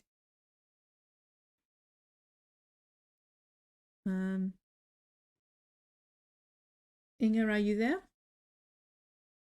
Yeah, my internet connection just went out for a bit. But I'm back if you can hear me. Yes. Did you hear my question? No. What was it like puzzling with somebody that you were not familiar with, because you're very familiar with your family and with Ellen, but I guess it's not the same as pairs where you're kind of in each other's way. You're just leaving it for the other person. Yeah. I actually think it's a nice format, because I also think if you're not the same speed level, it doesn't really matter that much, because you keep progressing. You're not in each other's way. You don't necessarily notice what the other is doing. So I thought it was really fun. We had we had to draw a puzzle piece from a jar, and you had to look for the person who had the same symbol on their puzzle piece to find your partner. So it was a lot of, oh, do you have the pizza? Oh, no, I have the Christmas tree. And it was a lot of walking around like that. And then you found your partner, and you could chat a little bit beforehand. So like, oh, how did you do in the previous round? What kind of puzzles do you like? I don't know, did you have fun? Any small talk? But it was just, I thought it was a lot of fun. Yeah. So we were actually chatting during the puzzle as well, but it was hard for me to focus on both the conversation and the puzzle. So it's like, oh, I don't mind talking, but my answers will be a bit slower. So my partner was laughing, because sometimes I talk to myself while puzzling, and then I was speaking Spanish, and she was like, "What? What?" She found it very funny. But I like that, because yeah, it's a way to puzzle with somebody new, so you get to know them a little bit, and you get to puzzle on the same puzzles. But then you're also, it's like you're not dependent on their speed, because in the end you are working together. You don't finish until the second puzzle is finished, so it doesn't matter if one of them is done faster. So you do have a common goal. I like that sense of teamwork, but also, yeah, so you're kind of puzzling parallel and kind of doing your own thing. So that's, yeah, I think it's an interesting format. I'm looking forward to participating in that. I'll be hopefully doing that in February at Frigi's event. Yeah. I think my favorite moment of the event was when two people finished their puzzle at almost the exact same time. So they finished the puzzle, they looked up, and they were like, oh, as well. So that was really nice, because they took exactly the same time on both puzzles. Oh, and that was, they were in the same pair? Yeah, they were a pair, so it was really cute. So they were like, oh, you finished as well. And I enjoyed that. Oh, very nice. Yeah, so what's next for you, Inge? What's your next competition or event that you're going to? I have a lot of Euro Jigsaw Jams, because I keep buying them. And then I think the next competition will be our preliminary for the Dutch Championship pairs. I think that's the next in-person competition. Though this weekend there's a local competition right around where I live, but I cannot join, unfortunately, but my family's joining. So that's also, I thought it was really cool, because it's from, it's local town here, and they designed the puzzle themselves, and it's a teams competition, but it wasn't really like supposed to go like, it's not a big event. It was just local, but it sounded really fun as well. But yeah. No, and I want to take the chance to explain. At Speed Puzzle in the Netherlands, we are committing to organize one formal activity per quarter of the year. So that means 4, counting worlds as part of us, because you have seen it, all the support we do for the Dutch team, etc. But let's say if people in the Netherlands, they are interested to organize their own activities, let's say non-formal activities, we can provide the support that is needed to promote, to guide, advise, and things like that. Yeah, because we all do this as non-profit. Let's say we have our families, jobs, and other things to do, and we love to do it. But that's why we say, okay, at least we plan something every 3 months. to keep the puzzlers together. And the next activity we will have is the International Puzzle Day to celebrate in January. And more information will be revealed. So we are still confirming the location. It will be the same as this year, probably, if they accept. So you are It was a lot of fun. And Yeah. So it was really nice. So I would recommend other people to join the International Puzzle Day. Great, great. Now, because in the Netherlands, for those who didn't know, for International Puzzle Day, each association is organizing something. I am coordinating this, but with the hat of Purple Puzzler, I am coordinating it already around the world with different puzzle associations, and Speed Puzzle in the Netherlands is joining. And then each association around the world, they organize something, a social activity that varies in content depending on the group. But here in the Netherlands, we will do similar, more social puzzling, different activities in the whole area. And then this year, Inge joined us to demonstrate how was it to do speed puzzling. And then it was very nice because a lot of people, my parents-in-law were there, for example, and they were like, what? They couldn't believe it because they hear it from me, but then when they were seeing it, it was like, wow. Marche joined us as well. So it was a lot of fun, and that is coming. So. Oh, that's fantastic. No, there's so many exciting things going on in Netherlands, but also in Belgium, which is very close. I see Belgium is a very full calendar. So yeah, then. But did you go to the 10-hour marathon, Inge? Yeah, in Ghent I was there, but in Apan I couldn't join. But yeah, you want to tell us anything about the marathon in Ghent? Yeah, so that was organized by Speed Puzzling Belgium.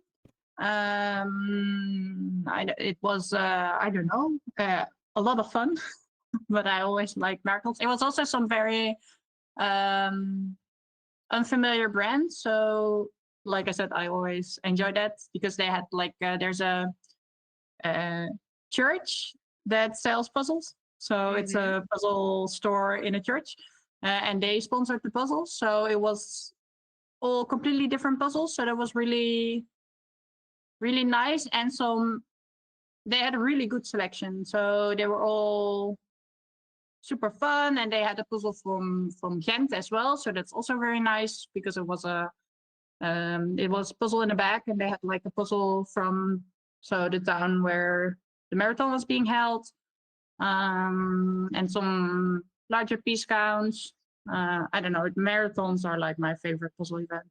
And puzzles were there, right? Yeah, they were there indeed. Yeah, and it was I always just love the atmosphere at these marathons. Everyone's chatting away and supporting each other, and just I think it's my favorite puzzle event.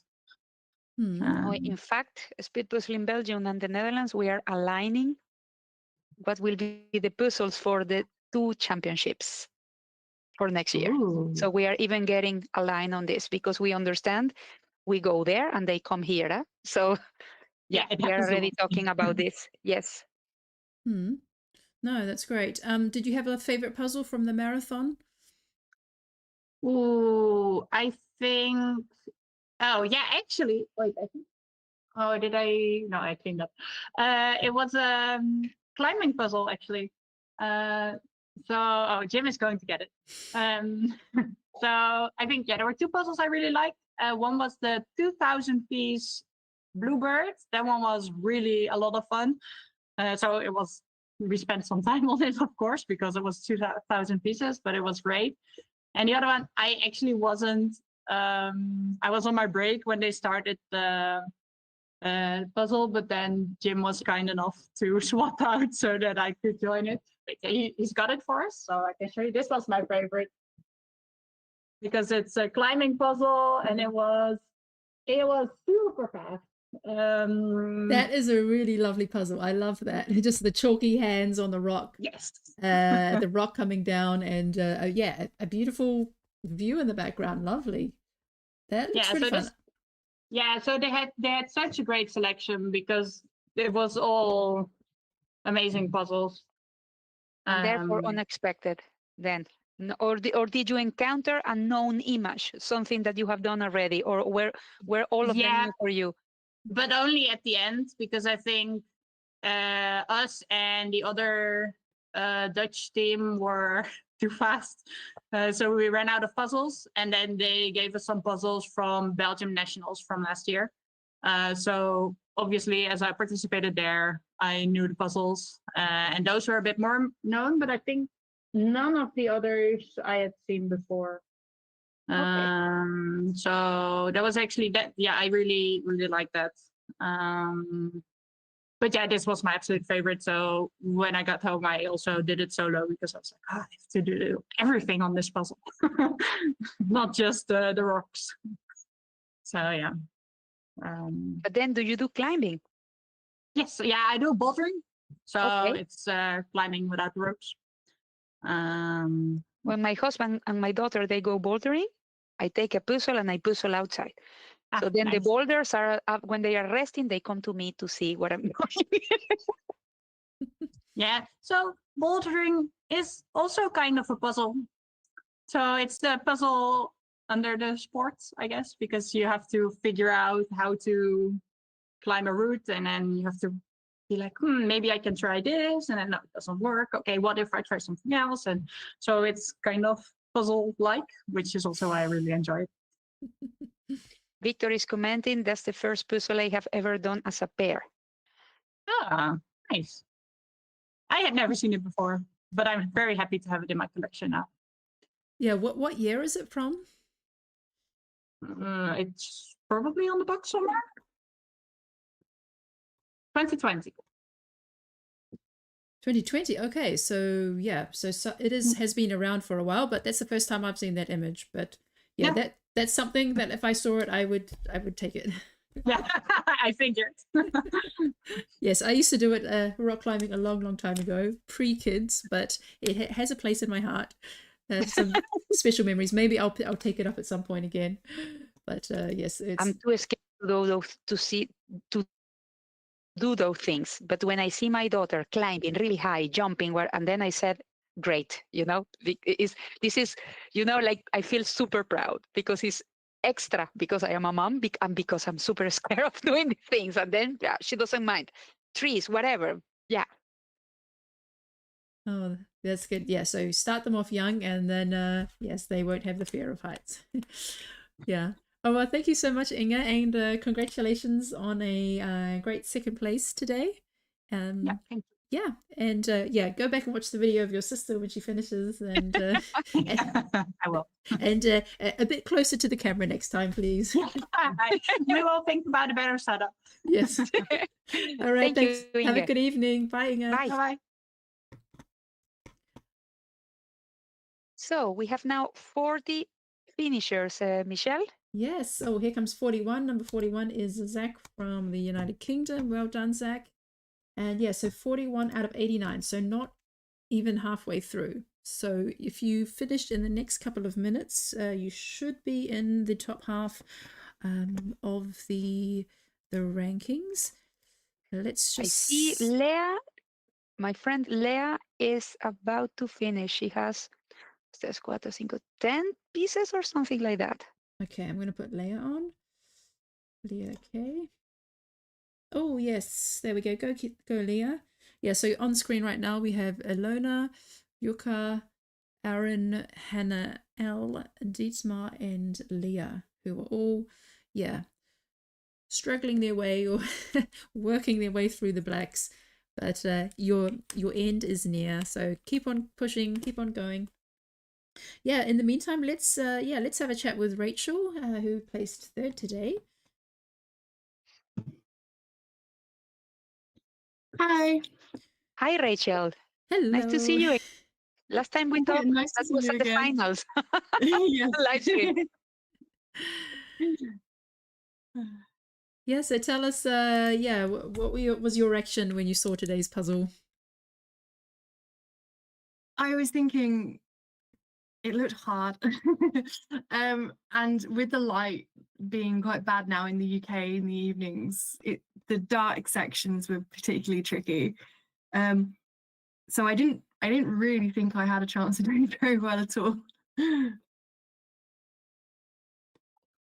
So quite a surprise then to take third place on a really tricky puzzle. Yeah, I didn't think this would be the one that got me back to the podium. Yeah. I actually heard you, Michelle. I always have the commentary on, and I heard you saying, "You and Hannah, you're close, but go for it, Rachel, go!" And I was like, it really helped. Me and Hannah always have a bit of a joke because she always finishes just a little bit ahead of me, so it really spurred me on. Yeah, no, I mean she's such a fast puzzler, and yeah, if you know you're like really close to Hannah, then yeah, got really, really good. Yeah, so do you have well, I asked Inga a bit about the puzzle, but do you have a favorite detail of the puzzle? Something that stood out to you, something that you enjoyed? I really liked the pink tree in the middle. That really like popped out. Like I found it really easy to pick out of the pile, so I got that in quite early with the like hammock underneath as well. Yes. But otherwise, I think it was a pretty similar process to most people. So like edge, sky, mountains, water, and then the dark towards the end. Yeah, so there are a few little details in the middle that I didn't mention before. So yeah, a hammock, I didn't even notice it this time because I did this puzzle months ago, and so I didn't even notice this time around that there was a hammock. So you got two trees that are kind of pinkish. There's a hammock hanging between them, and then there's like a horse and a dog, and yeah, so people fishing. But yeah, there's a little hammock amongst the two trees. That's nice. Have you done Schmidt puzzles before, and specifically Thomas Kincaid? I've done like a handful of Schmidt puzzles, but not loads. I think the only Thomas Kincaid one I've done is the one that you put in the Trier Marathon. But I think with that one, I only came in right at the end, so I maybe did the last like 5 minutes. Oh, actually, I have a video of that. I took a picture of your team, a video of your team as you were putting in the last 10 pieces, and yeah, no, oh, that reminds me, I should probably post that. But that was a very different experience because there was 4 people working on that, which is kind of unusual for a 500-piece puzzle. It's really hard for a 500-piece puzzle to have that many hands. Yeah, and so what do you think of this style of art in general? I wouldn't tend to naturally be drawn to it, and I don't think I've done a lot of puzzles like this. I guess I would tend to be like brighter, busier kind of illustrations, or like even photography, like landscape photography, but like to have an actual painting, I think that adds a bit of a different dimension because like I think you were saying the brush strokes and things like that make it a lot harder, like it's less defined, so it's harder to kind of follow like the branches and the trees and things like that. Yeah, that is something very something tricky about the paintings that yeah, especially when it comes to the trees, that the brush strokes makes it harder to see the branches, like the definite leaves, or it does kind of blend in together. So do you have artists that you enjoy puzzling? To be honest, I don't know that I have one that like immediately jumps out because I just like doing a real range of puzzles. But one that came to mind that I really enjoyed was Georgia Breeze, who was the artist for the UK Nationals puzzle, which is Time for Tea with all the little teacups. I really liked that puzzle and like kind of like the patterns on the cups, but she's also got a few other puzzles with Ravensburger and they're all really lovely. That is a really nice one. I enjoyed that when I saw it at the Nationals. I mean, I wasn't there, but I saw the pictures afterwards. I was like, oh, that would I could have, yeah, I should have been there. Like, I knew it was going to be a good one. And actually, that was quite funny because I was listening to the live stream while I was doing it. So Aaron brought me a copy to Trier, so I managed to do it, and then I put on the live stream, and then like they're talking about Emma because they know Emma, and then they're like, Rachel? Like, there's someone at the back of the room called Rachel. Pretty much. Yeah. And So I think in the pairs live stream, they were just like, someone's finished second, but we don't know who it is. Like we can't work out who it was. And again, it was me right at the back of the room. yeah. So do you want to tell us a bit about your experiences? Then was that the first competition you ever went to? Yeah, I'd never done any competitions before, so not even an online competition. Wow. So I went along to UK Nationals. Sort of, I'd done some puzzles at home, like past worlds puzzles, sort of comparing my times with my speed puzzling. So I heard the announcement for the UK Nationals and thought, well, I'll go and have a go because my times are not bad. And yeah, I had just the best day, and sort of it kind of lit a fire. I came second in the individuals, and then I did like the find a pair kind of thing where they had like a board to sign up if you wanted to try and find a pairs partner. So I met a girl called Sammy Stoney, and we decided to just pair up together because we thought, well, we both seem friendly, so like we'll just have fun and see how we go. And then we came second as well. So it was like a crazy day really, and just beyond anything I'd ever expected. And then kind of got the bug from there. So since then I've been doing loads more sort of online competitions, the Puzzle Guzzles in the UK and the EJJs, and obviously Worlds this year. Rob from Peace Talks was mentioning you, because they did a lot of predictions and everything. And then in the chapter, he was talking about the mispredictions. And he said, yeah, I really made a mistake with Rachel. And we have been talking on Instagram before Worlds, but I think just because I've done so few competitions. Yeah. And yeah, we will love to see you here in the Netherlands. It's already published 6th and 7th of June. So you are all more than welcome. Yes. Do you want to tell us a bit more about your experience at the nationals, like just going as the first time? Like, were you nervous going to that? Did you recognize any people that you maybe you'd seen online before? I don't know. Had you been watching? I recognized Annika because she'd been on the commentary at Worlds the previous year, but I don't think, apart from Annika, that I knew or recognized anybody. So like I managed to rope in my boyfriend to come with me for a bit of moral support, but sort of arriving and for registration in the morning and sort of seeing the massive queue down the car park of all these people, I was like, what have I done? And the room was like huge. It was a big sports hall. And there was sort of a balcony at the back of the room. So like the spectators could all sit on or stand on the balcony. So we were sort of milling around waiting for it to start, and we walked out onto the balcony, and I just saw all of the tables like out in the hall, and it was terrifying. But actually once I sat down at the sort of table and like actually started, it kind of just all like disappeared from my mind. Like I've actually found that sort of all the way through that actually I'm pretty good under the competition pressure. I can just kind of keep calm and just do the puzzle. So actually was pleasantly surprised that like I thought I was going to be maybe nervous and shaky, but actually it seemed to go okay. So yeah, but it was so lovely. I mean, I chatted to so many people because people kept coming up to me and saying, oh, are you that girl that finished second? And so I like chatted to a few people, but then like following that, so many people reached out and messaged me from like the UK JPA, but also just UK puzzlers, and like encouraged me to sign up for more online events and sort of in-person events. So sort of through those, like over the last sort of 6-9 months, I've just really got to know everyone really well. And everyone is just lovely and friendly. So it's been Yeah, people is very open. It's like you know them since forever. Yes, exactly. Yeah. I'm considering to go to the UK nationals. When are they planned? Oh, let me just double check the dates.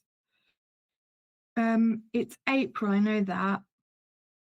It's the 18th and 19th of April. So last year we just had a one-day event with just pairs and individuals, and just a final for each. But this year we've got pairs, teams, and individuals. And for Great. pairs and individuals, there's 2 semi-finals and then a final. Oh, super.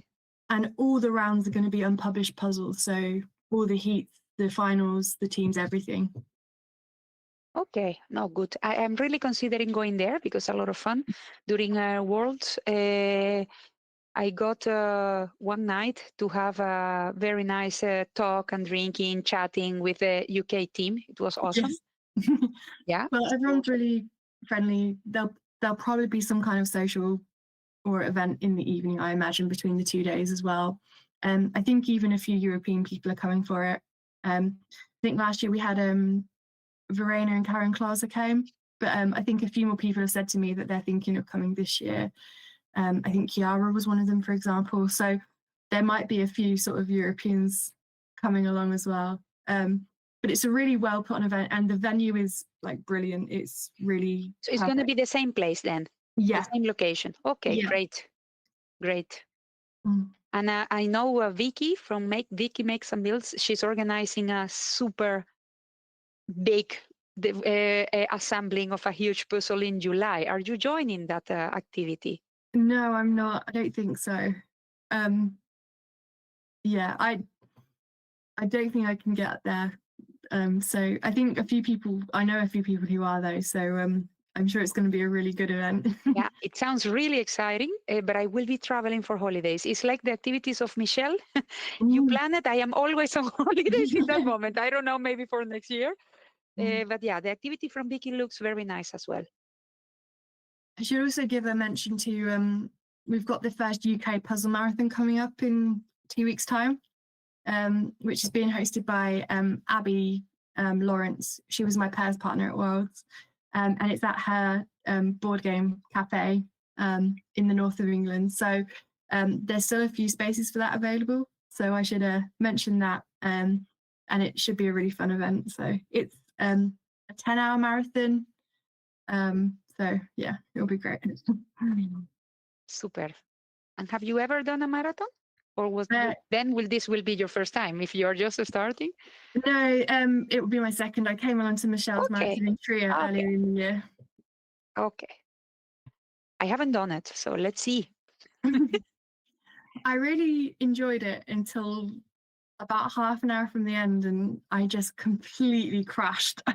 Like, it was the SpongeBob SquarePants puzzle that we had out on the table, and I was about to be swapped out, but I think I had 10 minutes while I was waiting for someone to come and swap me out. And I think in that 10 minutes, I don't think I put a single piece together. I was just shuffling them around, and I couldn't see anything anymore. So I think 10 hours is about my limit, which is interesting because I've signed up for the 24-hour marathon in France next year. So we'll see how that goes. Very, very good. No, nice. Nice to see, all these activities popping up here and there and well organized. And then we get the chance to see each other. Yeah, that's the best part. Yeah. Especially like after Worlds this year, I got to meet so many new people. So any chance to see them again will be really nice. Super. Rachel, in the interviews after the final, I think you said hi to your mum and dad. Is that right? Yeah. So can you tell us their reaction, or how did they perceive this all? I mean, you just start speed puzzling this year, and then you're like in like the top echelon of the world. Like, how did they? I mean, I've always done puzzles, and they said we always thought you were fast, but I don't think they ever expected that I was going to do as well as I did. They've been super supportive because after UK Nationals, they and my boyfriend were the ones who really encouraged me to sign up for Worlds and just go and give it a go. They said it's a great opportunity to be able to go, just see how you do. And I think they were watching every single day on the live stream. They just were like cheering me on from home. And then the same with all the EJJs, although it would be today when I get to the podium that I forgot to send them the link. So I'm going to have to tell them to go back and watch it again today. But my mum, she has always loved puzzling, and she's probably a big part of why I got into puzzling. And this weekend, she actually signed up for her first Puzzle Guzzle event in the UK. Okay. So she did that this weekend with me. I was home for the weekend. So we did individuals. And she came 13th. She did the puzzle in less than an hour, and she won a prize for the best newcomer. So she was absolutely over the moon with that. So I think she might have also caught the bug now, because she's looking at some more online competitions. So see how she goes. You know, I saw that. I saw the Puzzle Guzzle results, and I was like, Chambers. Yeah, that's my mum. Yeah, it's like, is that Rachel's mum? Okay, watch out, world. We have another Chambers who can speed puzzle. That's what everyone's saying. Because I'm thinking of pairing up with Emma Quirk, like next year. We've done a few puzzles together at Worlds this year, and I think we're definitely going to pair up for nationals, at least.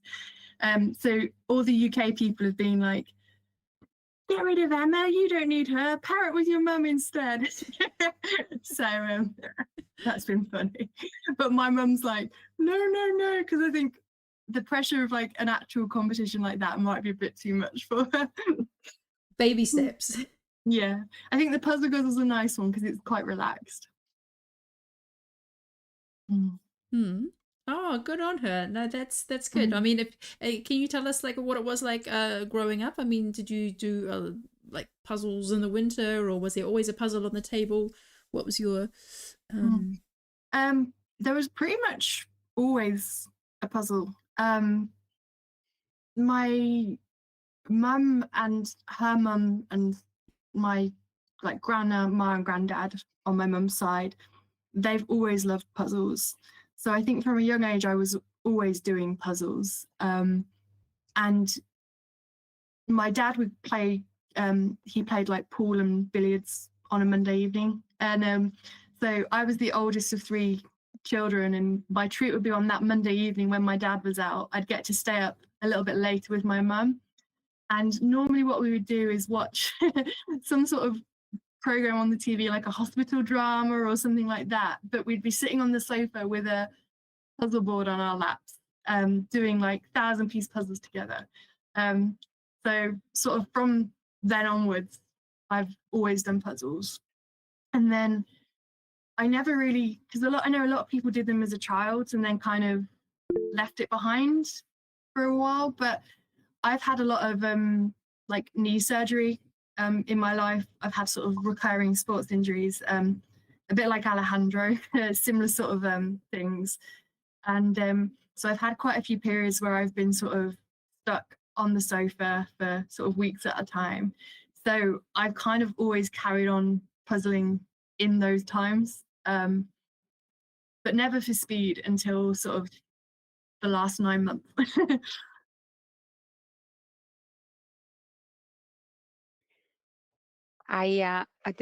Let's say I puzzled when I was a kid, kids puzzles, but I still remember I went with my father to my grandparents' house, and he wanted to take out of the closet, and then he pulled something and a puzzle fell completely. He had it built, but not glued. And it was an autumn image, super orange, a lot of trees, etc. And I was like, okay, what's that? And he said, no, I really like puzzles. Let's build this together. And we pull it together, all the pieces, to bring it home, to build it. I think I was like, what, like 8 or 9? And we had no image. So I think that really opened the door for me, because then I was asking for Christmas, give me a puzzle and these kind of things. And then, in those years, the most challenging for us, findable in Venezuela, where, I was growing in amount. And then I did 3,000 pieces there. That was my biggest there. But still the puzzles were quite traditional in images, you know, like a landscape and things like that. Beautiful. But nowadays that we have everything you want is really awesome.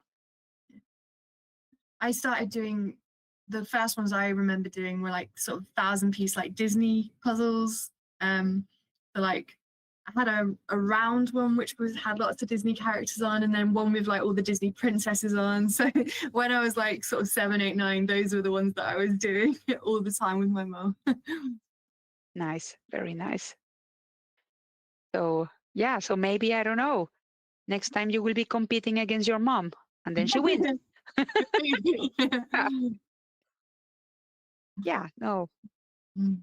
Okay, no, very, very, very nice to see, you know, families coming together now into the community because you have been puzzling since forever. But yeah. And my dad, he's sort of only recently got into jigsaws since he retired, and he's sort of saying, "Oh, now I've seen you and Mum doing it. Maybe I need to have a little go just once with the timer and see how I do." So I think it's infectious. Have you ever seen someone, you know, like yeah, that shouldn't be so difficult. And then when they try, they realize what the challenge is to speed puzzle. Yeah, I encounter some colleagues like that. Yeah. No, it shouldn't be so difficult. Okay, yeah, be my guest. And then I give them puzzles. Yes, fun. Yeah. So, and I never have done this puzzle guzzle. I will check. I will see. But I joined last year a charity event organized by the UK Association that was with the Longhorns or something like that. But it was a pity because the package got trapped at the customs, and I couldn't participate for the race, for the date of the activity. Yeah, and it arrived like 3 or 4 days later. And anyway, I did, and I submitted my time, not for winning or whatever, no, just for fun. I explained Annika about this, but it was very nice. I see you are super active in the UK as well with different activities, not only from the association as well from other people in the group. Yeah. Well, we have puzzle guzzle sort of every probably couple of weeks, which is a really nice sort of introduction competition because there tends to be maybe 30, 40 people, but it's quite a relaxed atmosphere. There's a lot of sort of chatting, and when you finish, everyone sort of chats to each other. So that's a really nice sort of social competition as well. But then the UK JPA has also been doing some events where we've been sort of bringing our own puzzle and like going against each other and trying some of the ones from this year's Worlds. So that's been really good. And then a couple of the UK puzzlers have also set up a sort of informal thing where we're sort of picking a puzzle each week to do like a speed run. So we've been all sort of sharing tips and trying to help each other get them sort of down with the times. And then on a Sunday evening at 8 o'clock, we sort of go on to like a little video call and all do it one last time together just to see what would our best time for the week be. So that's been really nice as a way for like everyone to share tips, but also a little social thing as well every week. So no, it's good. There's lots going on now in the UK.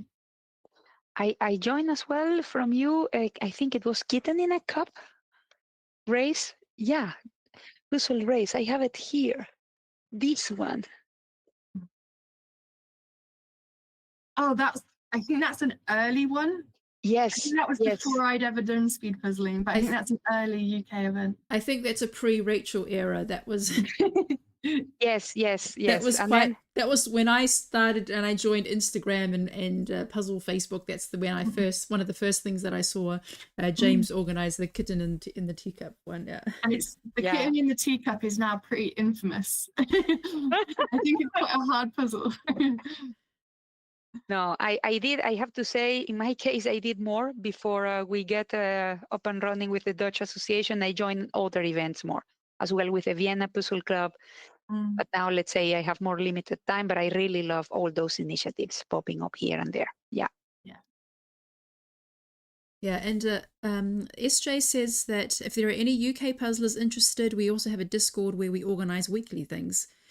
So yeah, if you're British and you want to connect with other puzzlers, you can reach out to SJ on Instagram, or she's also in the UK JPA Facebook group as well. Yeah. So what's next for you, Rachel? Do you have anything lined up? So I'm signed up to we've got a competition in Cardiff organised by the UK JPA in February, I think. And then I'm also signed up to do a marathon in France, the 24-hour marathon, which I'm excited for. And then UK Nationals is also in April. So those things. The only slight thing is I'm on the waiting list at the moment for an operation, so I'm just crossing my fingers that I am actually going to get to do everything. Oh. I hope it doesn't take me out. So I'm just hoping and praying that I get to do all three. Yes, no, the health takes first place there, but yeah, hopefully it works out. What do you tell us who was on your team for the 24-hour? So we've actually just about finalised the team. So it's going to be Aaron, Jodie, Graham from the Puzzle Guzzle, me, and then it's Abby, Lawrence, Heather Langley, Vix Cox, and Helen Savin. I think that's our 8. So it's the trio team plus a couple of additions. Yes, it's Tria plus Puzzle Guzzle. Sort of. Hang on, what was it? Your team name in Trio? Triguzzle. The team name, the new team name. The name in Trio was London Puzzlers and Accessories, I think. Plus Puzzle Guzzles and Helen. There's a London puzzling sort of meetup group that's quite active. So they'd made the team for the Trio Marathon, but then they had spare spaces. So me and Abby joined. So we were the accessories. Oh, very nice. Yeah, so that's I've heard of a few teams that are going to that of speed puzzlers. Yeah, I think Frugi's got a team going, and then the team of like Patty and Kiara and Victor and all those guys, they're all going again, I think. Yeah, no, that's going to be exciting. And I think Emma Quirk's got an Irish team going as well. Yeah, that's going to be massive. Oh, I mean, I watched the video from Karen last year, and I mean, it's a huge event. I went to the Belgium 24 hours a few weeks ago, and it's a massive event. It's a massive party. You know, because every event has its kind of vibe. You know, some a bit more cozy. Some, you know, just feel really like local and community, and others it just feels like there's a lot of hype and there's a buzz. And I mean, the 24-hour in Belgium was definitely buzzing. And from what I can see from Karen's video, it's also like that in France. So yeah, but it's a big trip. You kind of, it's not in Paris. You kind of, it's further away from Paris. So are you planning like train trips or road tripping together? We haven't got that far yet, but I think possibly driving. We'll have to sort of make a plan. I think we've got about as far as trying to book rooms at the moment, and then we need to work out transport. But no, I'm really excited for it. Although I am a bit sort of bemused by the idea of when you have your break from the puzzling, that then you go and do other puzzle competitions, like you go and do individuals or pairs or. So I can't imagine having a break and wanting to do more puzzles. Yeah, so that's also one of the funny things about that event is that they have throughout the night they have side competitions. So there will be individuals and pairs happening through. So yes, you can be on a break. I mean, you only have 4 people puzzling at a time. So if you have a team of 8, then sure, there's 4 of you on a break as well, and you can use that time to do some more puzzling. Yeah, they also had something similar in Belgium, but it was basically there was just one puzzle. There was one 500-piece puzzle, and you could just go there in your breaks, pay the €15, and then you set a timer. They had tables with lamps set up, and then you showed your time, and then everybody was doing the same puzzle. But the one in France, it's actually different events. So there'll be one 500-piece puzzle for an individual competition, and then the 2 hours later there'll be the same event but with a different puzzle. So Okay. yeah, it's quite full on. And then somewhere as well you need like a sleep break. So have you signed up for some of the side events as well, Rachel? I don't know how you do that, or whether you just do it on the day. Like, I've not seen anything about them yet. And are you keen to be doing some extra puzzles on your break? I'm not sure. 10 hours was a lot of puzzles, so I'm 24 hours. I think I will probably try and do some though. Yeah, from what I saw last year, I mean, they use the brand is Ravensburger and Nathan. Yeah. And Nathan has some quite interesting puzzles that we don't see so often because they are France based and they do have their own catalog. But that is the Ravensburger quality. But what I liked about from the puzzle selection that I saw, obviously Ravensburger and Nathan have such a huge selection. They have everything from landscape photos to Disney and all styles of illustrations. But they also had some custom puzzles made specifically for the event. So there were some really nice 1,000-piece puzzles, very kind of localized with kind of like making it like a local tourist destination wherever the event was taking place, and kind of injecting that Frenchness into the puzzles. Yeah. So well, thank you so much for joining us today for a chat, Rachel, and congratulations on a podium place on a very tricky puzzle. Well, thank you for having me, and thank you for cheering. Yeah. It really. Very nice to talk with you again. Also I don't know if I think we chatted briefly at the drinks on the Saturday night or Sunday night. I can't remember which day it was now, after the event. At Worlds, yeah, that's right. So we had a bit of a chat. There was a lot of people there, but if I didn't say it then, congratulations on your 10th spot at the World. Thank you. Fantastic. It's just one of the stories we love, when somebody just pops out of nowhere and we're like, who's that? Then they go up and end up and get a really high placing, and it's so exciting, and we're really happy to have met you through that. So have a good evening. Bye. Thank you so much, both of you. Bye. Thank you. Bye. All right, so we're at 1 hour and 50 minutes. We have just under 10 minutes to go, and we have 9 people still puzzling. Richard, Jess, Fiona, Marie, Lynn, Kennett, Gavin, Bernard, and Dora. So it looks like Lynn, I think Lynn can finish. She's getting really serious. She's rotated her puzzle so that the gaps are a bit closer to her, and that the tree is upside down, and she's also shape sorted. So she's got hers lined up in neat lines, and going to go systematically through the gaps. So I think you can make it, Lynn. That's a really good strategy. Keep on going. Victor is commenting in the chat that there are no extra competition this year because they are using the second venue for the 12 marathon running in parallel. A 12-hour marathon. Wow. Yeah, 12-hour marathon. Yeah. I guess because there's so much demand that they probably would.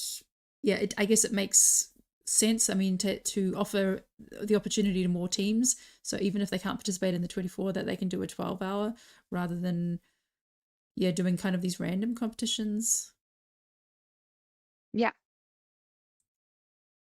there's a question for you, Daniela.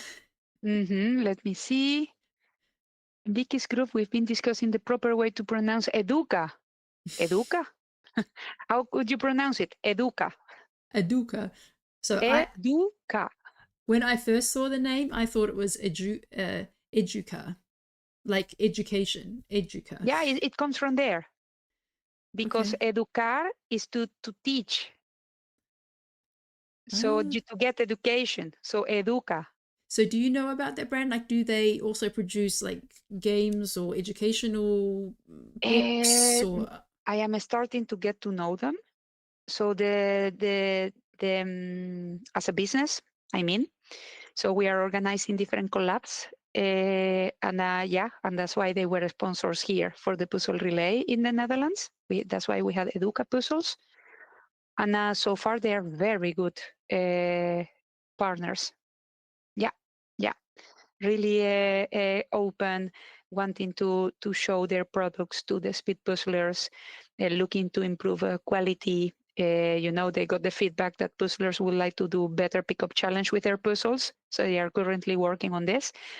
I know they have other games, but what I know more is about their puzzle portfolio.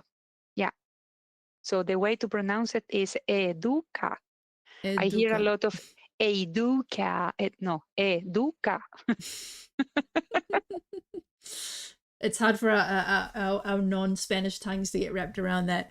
Educa. Well, SJ says that Educa rhymes with my hometown Paducah. Oh, nice.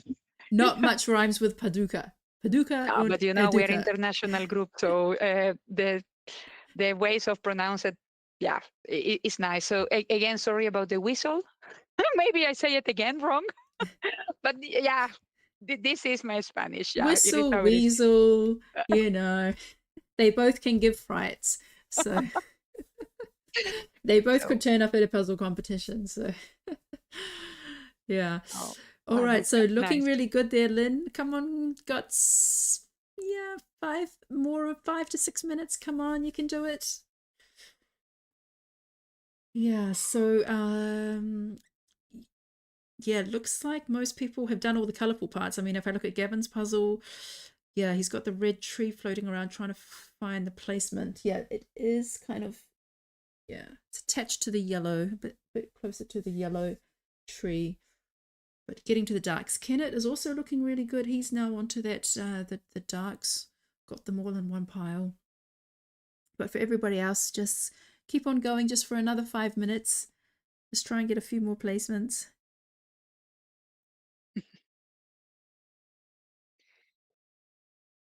Yeah.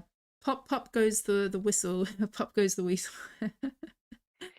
There is Yeah. this song, K-pop, that my daughter likes a lot, like a whistle, from the Blackpink, I think. Yeah. I will learn the song and practice then. And we'll all think, yeah. Well, you can do the other version about the weasel. Yes. Yeah. SJ says that Gavin has a great overhead view. Yeah, and that's very good. Yeah, I love these overhead views. You can get some interesting tripod. No, they're not tripods because they don't have 3 legs, but like these table stands that connect to the table. And then you get like this overhead view where you can add like a mobile phone. But look, Lynn's getting close. Just like 10 pieces left for Lynn. You can do it. Yeah. Yeah, so I didn't actually look at my time for this. I forgot. It's been so long since I've done this. What's it called? Peaceful Moments. And SJ was mentioning in the chat that she saw something about the artist's life, that he's actually passed away. I didn't realize that. I thought because there's just so many puzzles and each year they keep bringing out more puzzles from Thomas Kincaid, I thought there must be like an endless supply, that he's just keeping on painting. But apparently he died 10 years ago. So it looks like Schmidt has an ongoing license to be producing his images, but apparently his life was not as peaceful as his images are. Yeah, so this one... Yeah, Lynn finished it. Congrats. Yes, you did it and finished it upside down in the end. Did you click the button, in the app? No. God, no.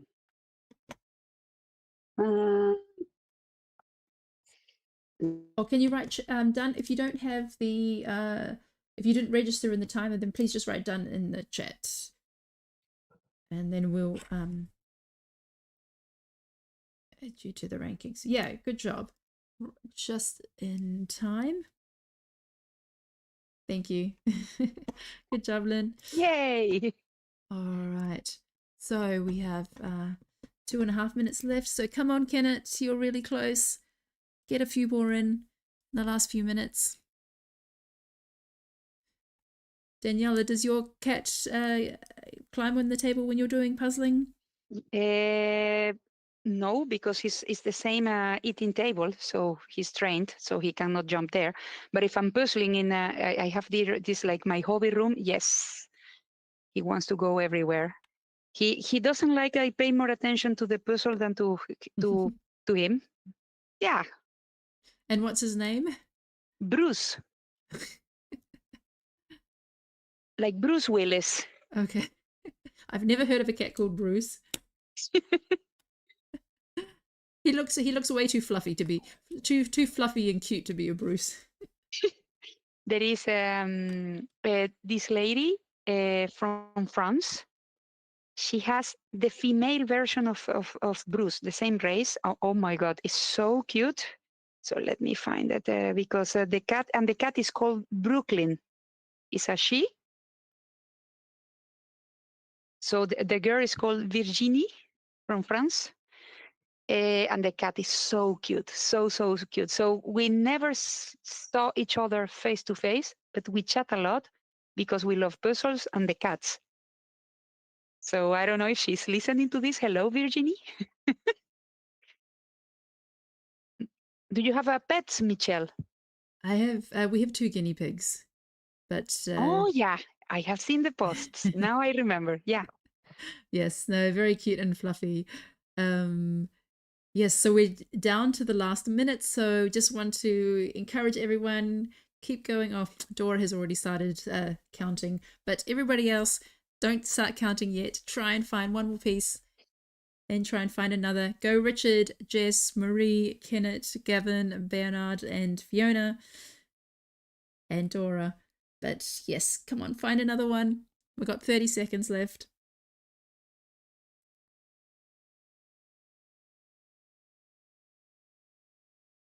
Yeah, come on, Kenneth, you can do it. Find another one. Yes, you got another one in. Oh, just 10 pieces left. Come on. Yes. Come on, Kenneth. Come on. 5, 4, 3, 2, 1. Time's up. Oh, so close, Kenneth. Oh, all right. Yeah, so the leftover pieces count up and add the amount of pieces into the timer website. Everything that's 3 pieces or more, if you have islands, 3 pieces or more counts as assembled. So well done. Yeah, I mean, this is one of the harder puzzles, and I did a puzzle yesterday and I didn't finish in the time limit, so it is yeah, I tried to do the final puzzle from the World Championship, and there they have a very short time limit, and it's a really hard puzzle. So I had to count pieces as well. So I think it's also important for me sometimes to do that, to know how it feels. I know it's very discouraging, but maybe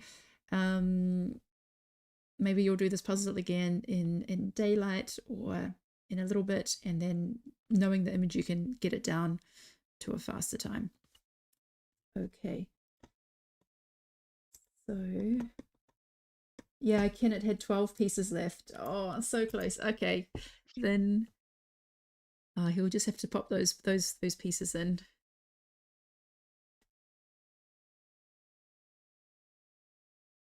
Yes, Cyber Gizmo says the image looks really nice though, even though it looks tricky.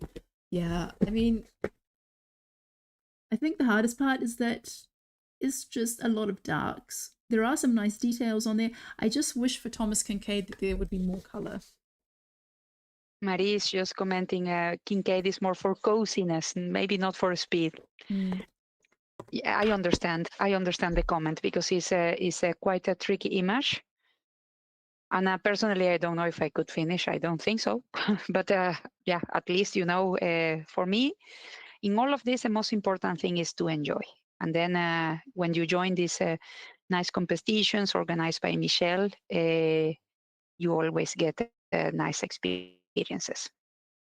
Yeah, I mean, we have been a bit spoilt recently with like record-breaking times and lots of fast puzzles, but yeah, unfortunately, there's not an endless supply of super fast puzzles, so I do have to throw in some harder ones there. But yeah, at least on this one, the quality is good, and when you have finally finished the puzzle, you can do a puzzle pickup if you like. That's one good thing. All right. No, and I think you made a point as well, Michelle. It really depends as well what the puzzle is, and sometimes people they believe that is super normal or common to be under 30 minutes, and it's not. The majority of the speed puzzlers, we do more time. It's exceptional and it's amazing to see these speed puzzlers doing below under 30, under 40, or even under an hour. But it's not an easy thing to do. Yeah, and with especially practice, you can improve it. But the common thing is to be around 2 hours. It feels sometimes like it's normalized to be under 40 or under 30. And the goal is against, let's say, yourself, like you keep practicing and improving and going for better for yourself. Yeah. Yeah, you're absolutely right. I mean, the fast people do make it look easy, and it's hard to compare towards them. But I mean, there are a number of puzzles that I haven't completed in 2 hours, and I kind of keep telling myself I'm going to go back and do them. But then I have so many other new, more interesting puzzles that catch my eye in my to-do list that I haven't got around to getting them. But they tend to have animals on them. They tend to have felines on them. So cats and tigers and wolves, things like that, seems to be a common theme amongst the puzzles that take me longer than 2 hours.